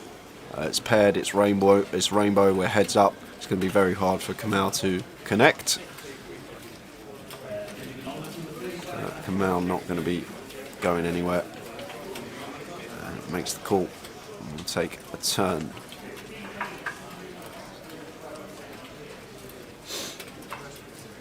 Which is the 6 of spades. So Stephen does actually pick up an up and down with his queen 9 here. And Kamau comes in for a lead here with the A7. Maybe for protection purposes. Doesn't want Steve checking back with 2 overs and having a chance to realise his equity. So leads that spot. Pairs again, 6 of diamonds on the river. Now checks this one over to Stephen.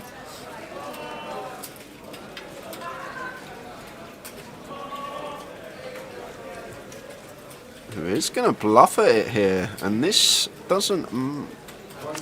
I guess maybe we can value bet an overpair here if we think that Kamau's always going to be leading his boats. If we make the assumption Kamau's always going to be leading an 8 on the river and after leading turn, then maybe we can credibly rep overpairs here for value. Maybe some 8x ourselves opening in the cutoff, but it's just with this particular hand, yeah, Kamau's just not going to fold.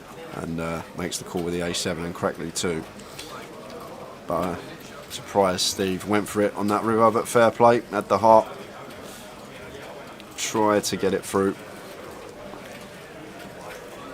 We've got some action on this feature table in level number 3 of the day. I think we're over the 300,000 mark already.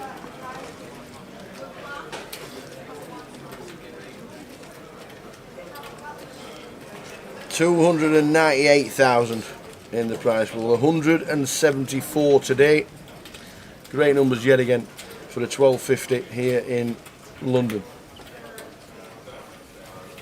Always good to come down to the smoke.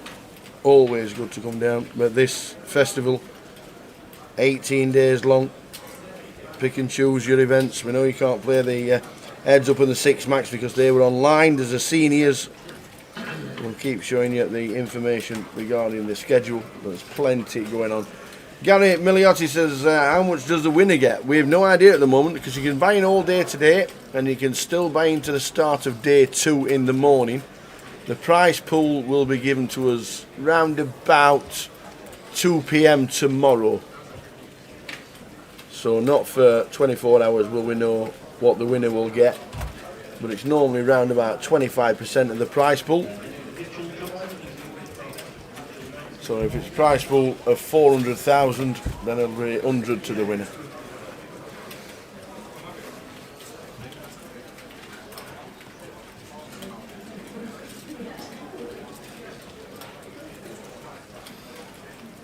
Did the 9s get out of the way? Did I see 9s folded? No, I can't see 9s folded then, did I see 9s folded? Let's have a look. I don't think they would have folded, Tower. Were there no 9s? I thought I saw 9s then.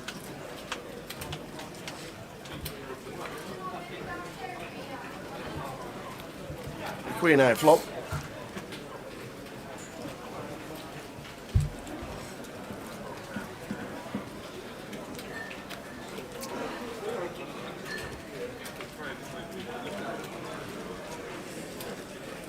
Oh, you did. Yvonne had 9s. Good spot, Tower.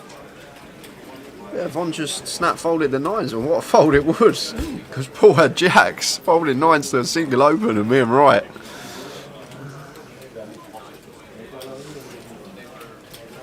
Yeah, Yvonne. Yvonne was the one with the 9s.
Did we see this yesterday?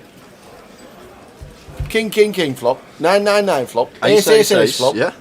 I've not seen this in months and months and months. 3-10. It's the same dealer. It's this dealer. This dealer must be able to do tricks with the cards. I'm going to watch how he shuffles. It's like Sean Hayden's back.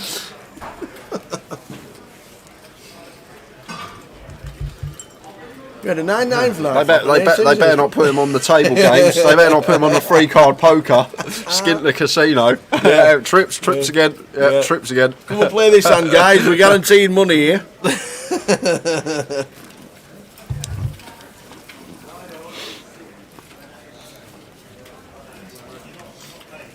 So, Battle of the Stevens here. Stephen Lockett opting to call the race from Stephen O'Keefe on King, King, King.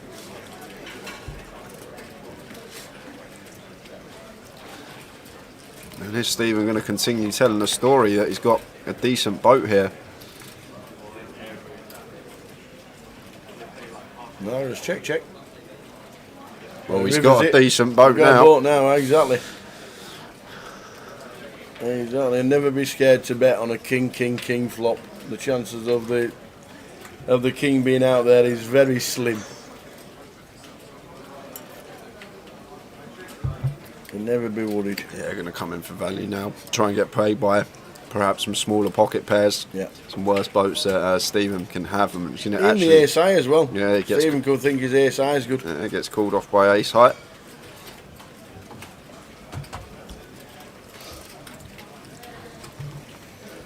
So this is the start of the NPL 2022, and they are the winners.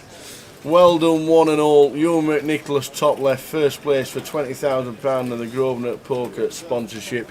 We'll be seeing him next year. Ben Teague running him close every single leg, Yeah. every event. They were chasing the points.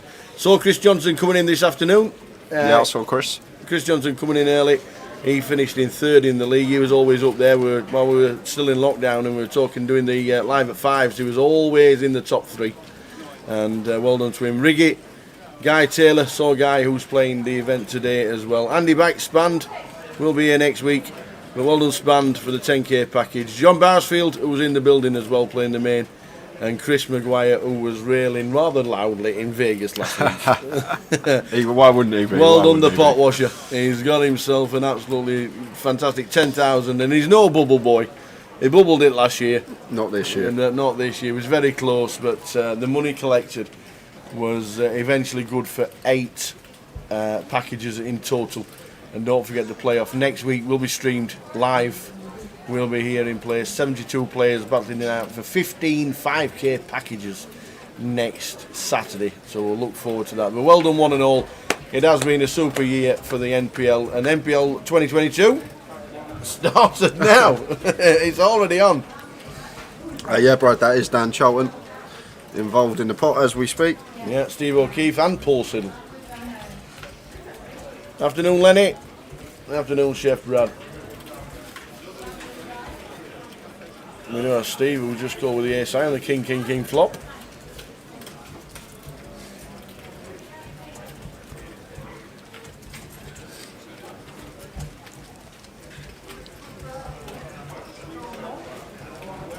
What?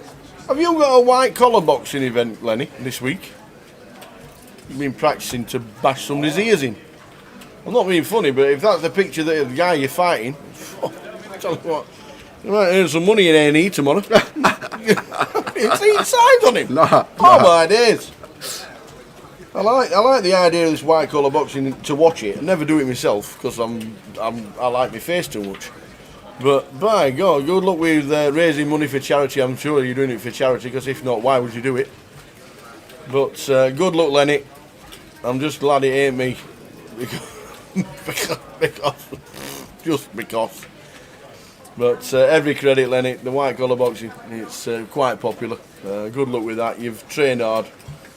And hope it's I'd like to say a fun evening, but getting your face splattered for a living, no thanks.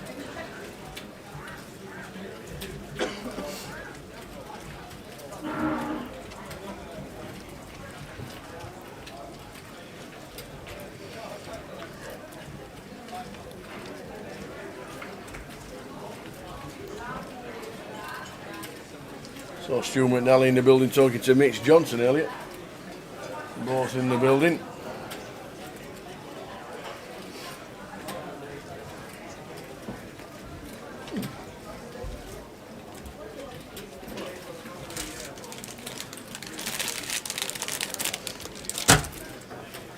Lovely turn for Antoine. Trip sevens.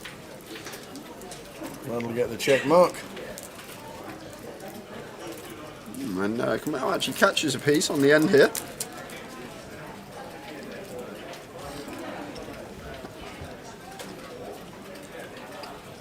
Diamonds have bricked out as well, so can credibly represent some missed draws.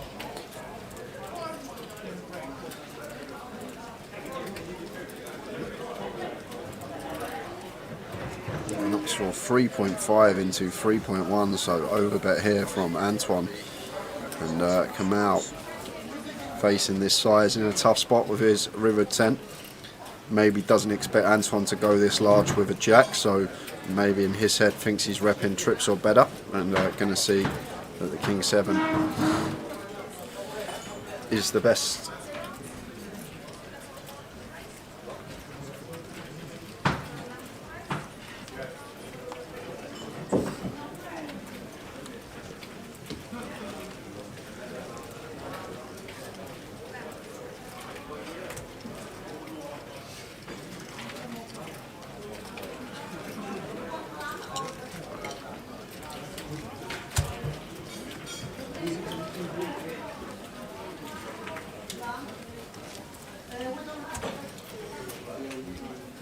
Afternoon, Maximus. How much did tournament time end up with on yesterday's day 1A, and how many big blinds we'll have on day 2? We finished on day 1A with 90. We had 94 runners. We finished with 20, and the big blinds at the start of day 2 will be around 50 big blinds as an average stack, usually around that mark. Whose tournament, Tim?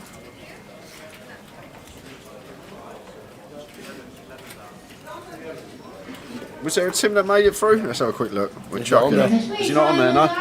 No Tim. No, we've got the 9 players now. Oh. Yeah.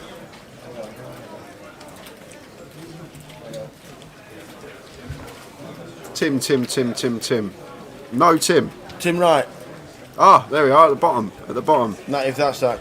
Timmy right. Timmy right. There he is, 29.2. Yep, just under 30k, so around just sub 25 bigs he's going to be coming back We with. start at 1200 on the big blind tomorrow. So 25 big blinds, as Jay says. Bang on. 100 big blinds, 300 big blinds, 300. That's 100, 300, 300.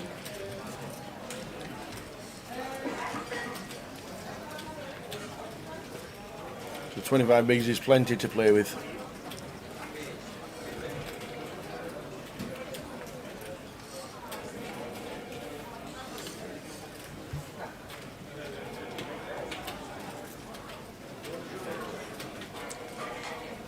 Is there any information on how the points are awarded for the NPL?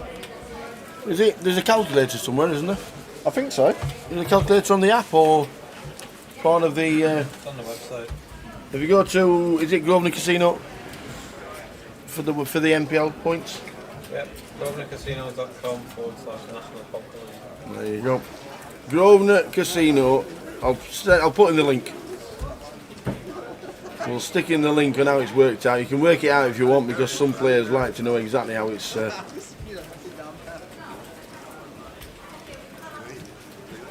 all worked out. Points calculator. So we'll copy it in, Rich, and then you can check it out.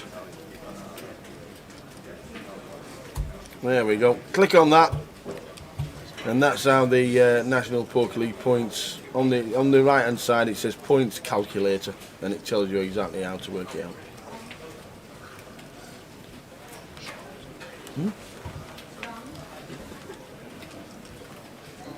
Basically, the bigger the buy-in and the more players, you get more points.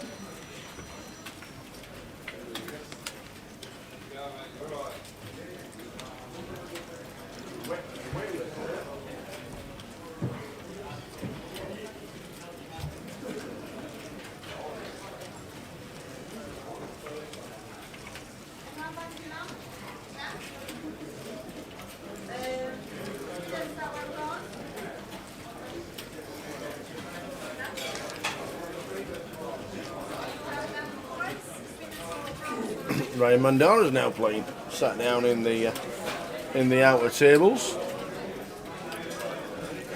In 30 minutes time you'll see the players getting fed at the tables. Always happens at the Vic. It will send the food out to the players in a nice little box. But we still have a 60-minute break. So at 5 to 4, no, sorry, at 4:55, 5 to 5. Oh, crackerjack time again.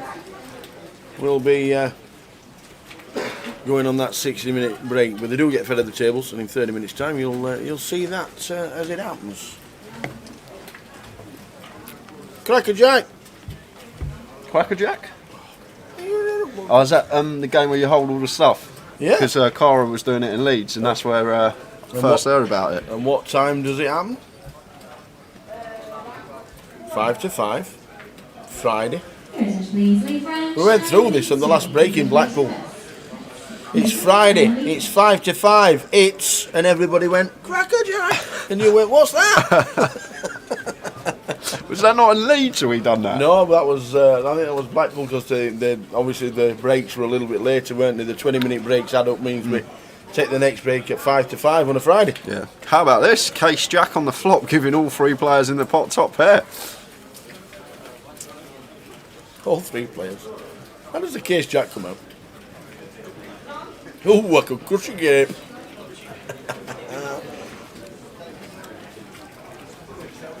I could jump off a doll's house.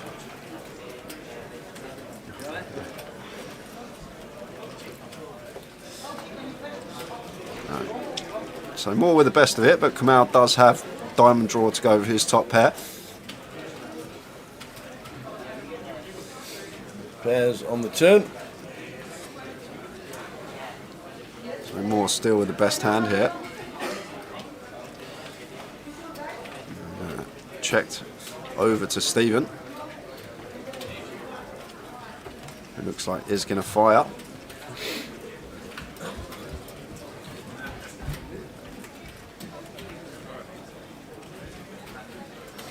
For 4.1k. Now Moore in a bit of a spot here. This is a tricky situation for Moore. We're sandwiched in between Stephen and Kamal here.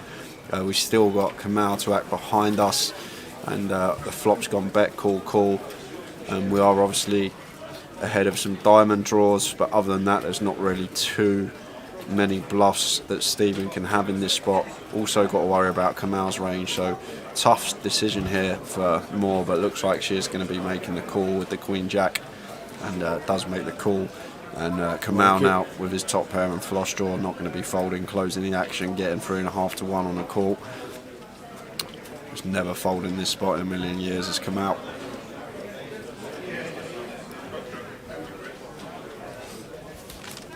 He makes that call.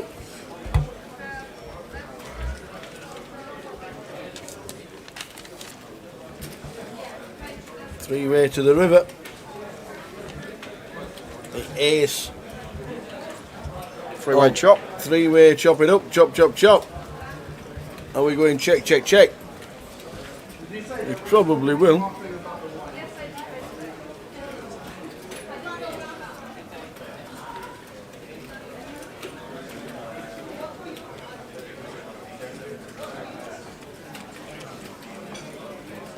Stephen O'Keefe. Yeah. Shows the Giants. Chop it up. Everybody loves a chop pot.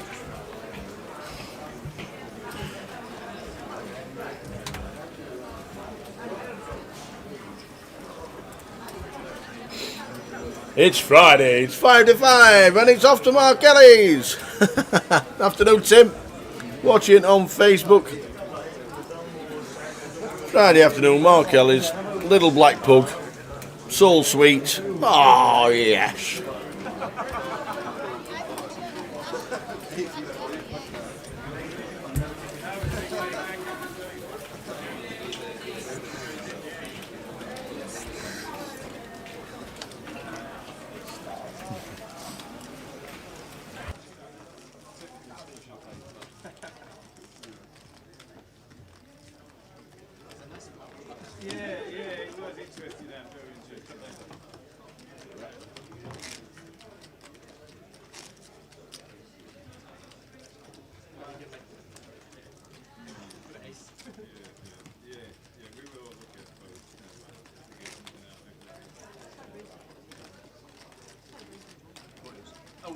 the other one had the ace of diamond, right?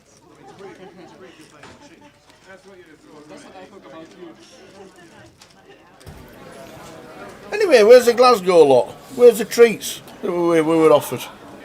Where is he? I don't know. Maybe stuck in traffic. Well, Katie was. Engine off, apparently.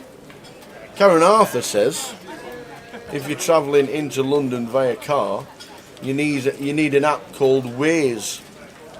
Yeah. I think it's spelled W-A-Z-E. Yeah, and it's like basically the app that the taxi drivers use, which is up to date regarding traffic. Yeah, like roadworks and and blockages and all that, apparently. So if you use Google Maps, it just sends you into traffic. So, but if you use this thing called Waze, apparently, for London, it's needed for travelling around because it's up to date and it shows you the road blockages and where the traffic is to stand for. And Katie had the engine turned off for 25 minutes.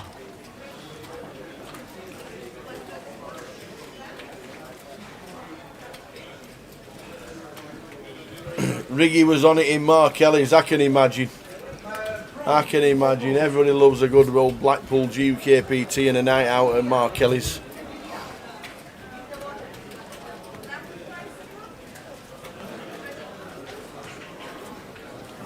So come out opening to 800 under the gun. Dan's going to flat the fives in the low jack.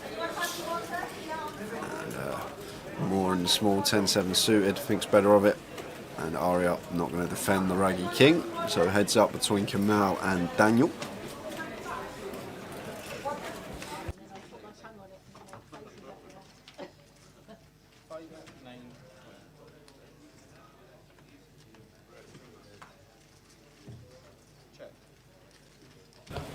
So Dan Cholton flopping bottom set on Queen 9, 5, 2 spades. It's going to come straight in for value here. And Kamal not going to go anywhere. Ace high and the backdoor nut flush draw. There's the queen on the turn. So Dan with the check mark and a monster hand here. And this is actually a good card for us in terms that Kamal's check called flop. We'll be doing it with some jacks, some 10s, some 9x as well. Are going to be check calls on flop, which aren't going to fold to a double barrel on the turn. So comes in for a bet of 1,000. Goes really small. Fifth pot. 4 hearts on the river.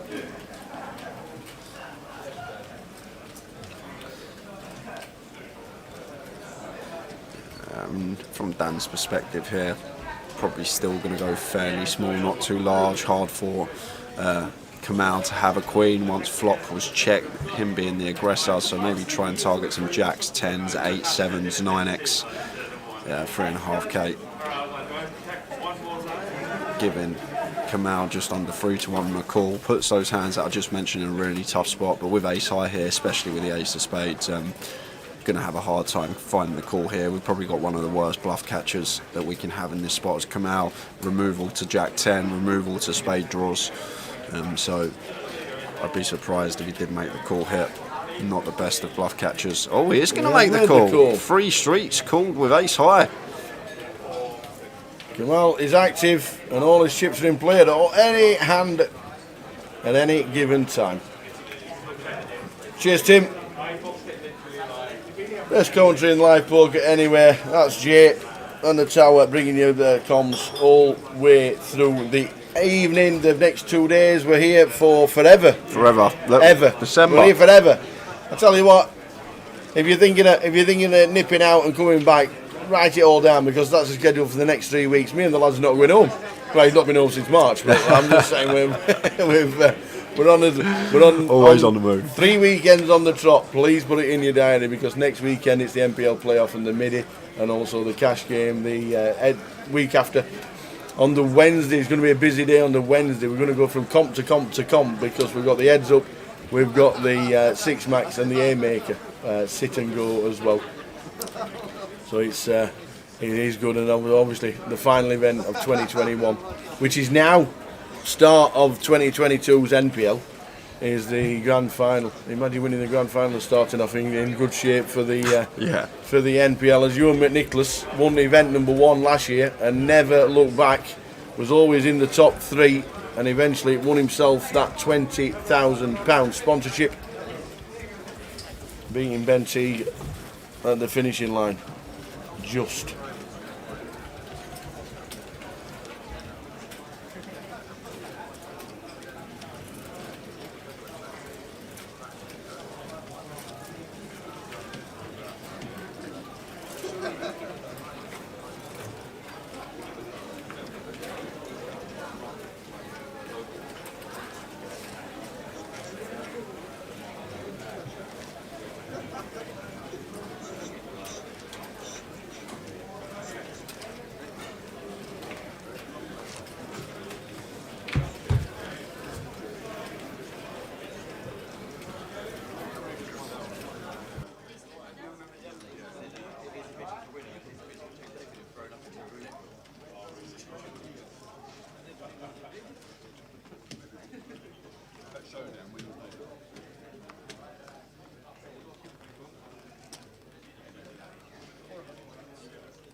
The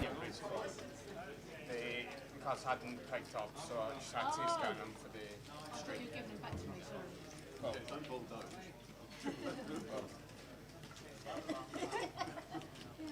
You can see through them.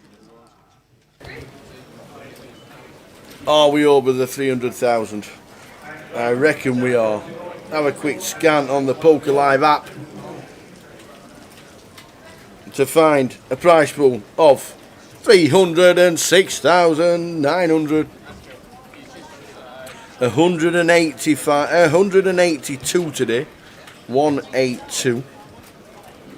94 yesterday. The turbo starts at 9.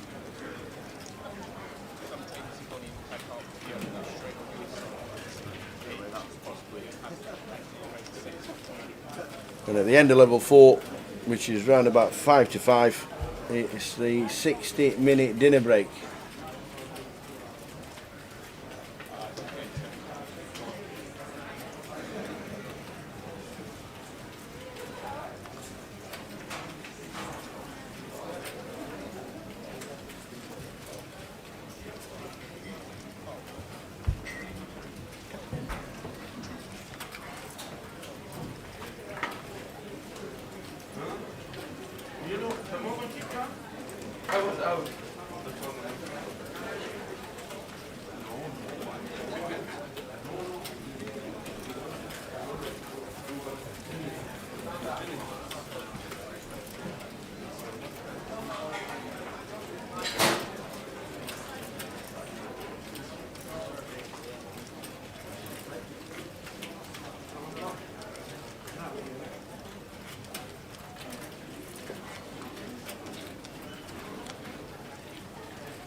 We'll go and get some food.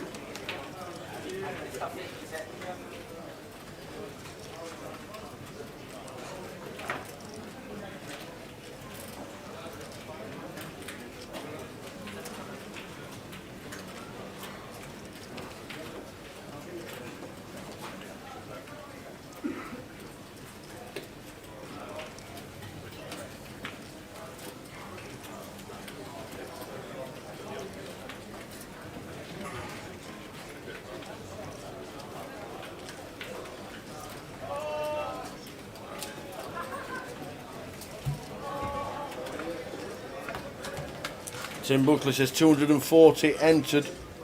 You did say 240. You did indeed.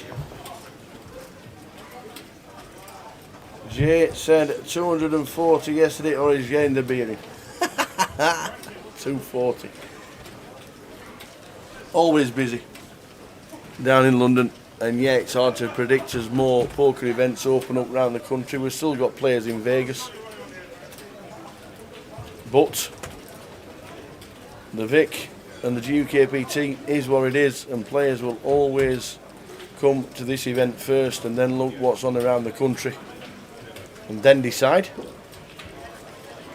And this year, since lockdown, since we got back and the restrictions lifted, yeah, we've had a couple of wobbles, but in general, the GUKPT has always been safe, and hopefully the country and the world continues to get better for it.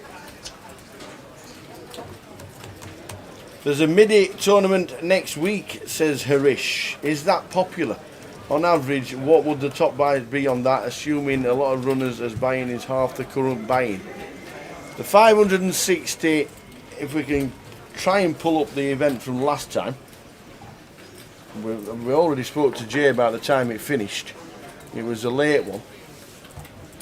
The MIDI tournaments, yes, are very, very popular. Could be easily be 400 runners for the MIDI. We have a mini, a MIDI and a main here in London. The MIDI is a 560 buying. And yes, it will be busy. I don't think it's busy just because it's a half price buying, but yeah, that has an effect of it. But the MIDI will always be a popular event. I don't know if Jay can give us a clue on how many runners the MIDI had last time, because sometimes we don't have. We have a main, we have the 30-30s, but not always the MIDI.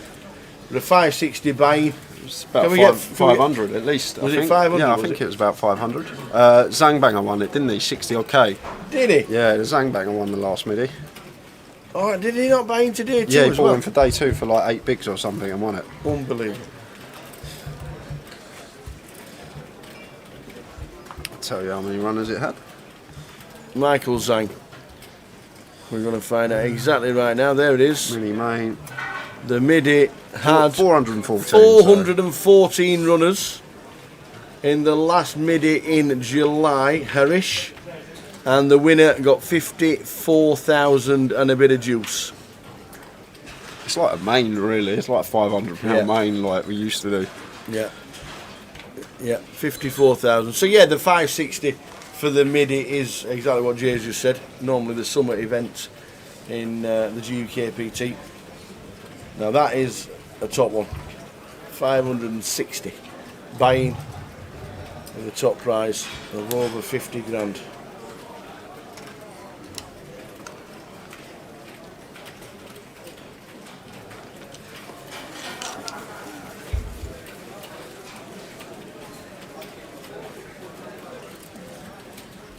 So Morgan opened the suited ace-8 +2, raised to 600.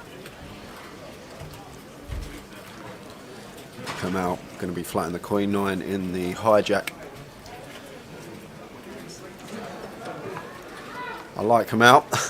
I like players that don't just play by the book, mixes it up, gets involved. Happy to just go to some flops with some marginal holdings.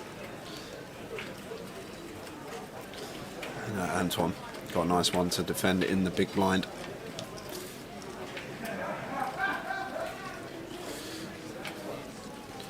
And everyone catching at least a little piece here. Anton, Broadway draw, backdoor flush draw, more with top pair, backdoor flush draw herself, and come out with middle pair. So more going to come straight in for value. Fires for 1.3. From what we've seen from Kamal already, he's not going to be going anywhere with the queen 9, catching a piece.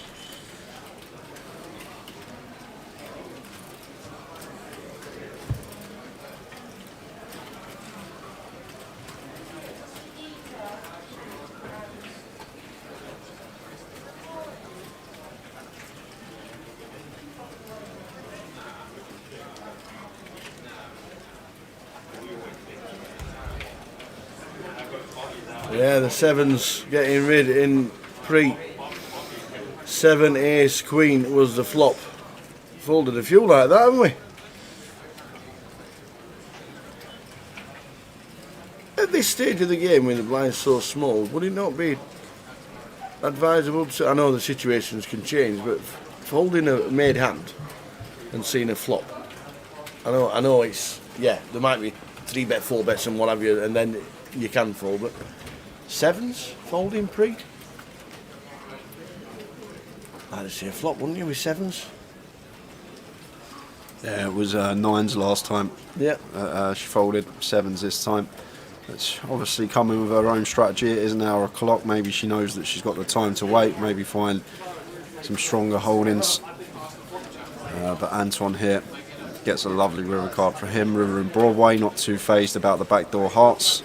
So comes in for a 4.3k value bet, 4.3 into 4.5. So opting for just under pot sized. And more in a tricky situation here because she'll understand that Anton's never value betting worse than her particular holding here. So ace-8 becomes pure bluff catcher in this particular scenario. And it's coming up with some bluffs. Like, what bluffs is Anton meant to have here? He's overcalled on ace, queen, 7 rainbow. Well, Moore is going to make the call of her top pair. Anton, obviously a very competent opponent. Resume speaks for itself, and maybe that can sometimes be a defining factor. She knows he's capable, and maybe for ace is just too good to fold, especially once we check back turn.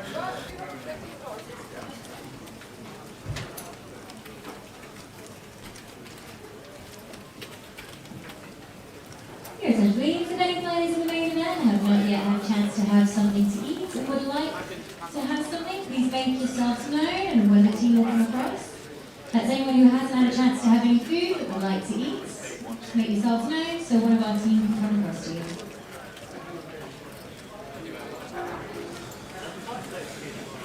Don't be getting 2.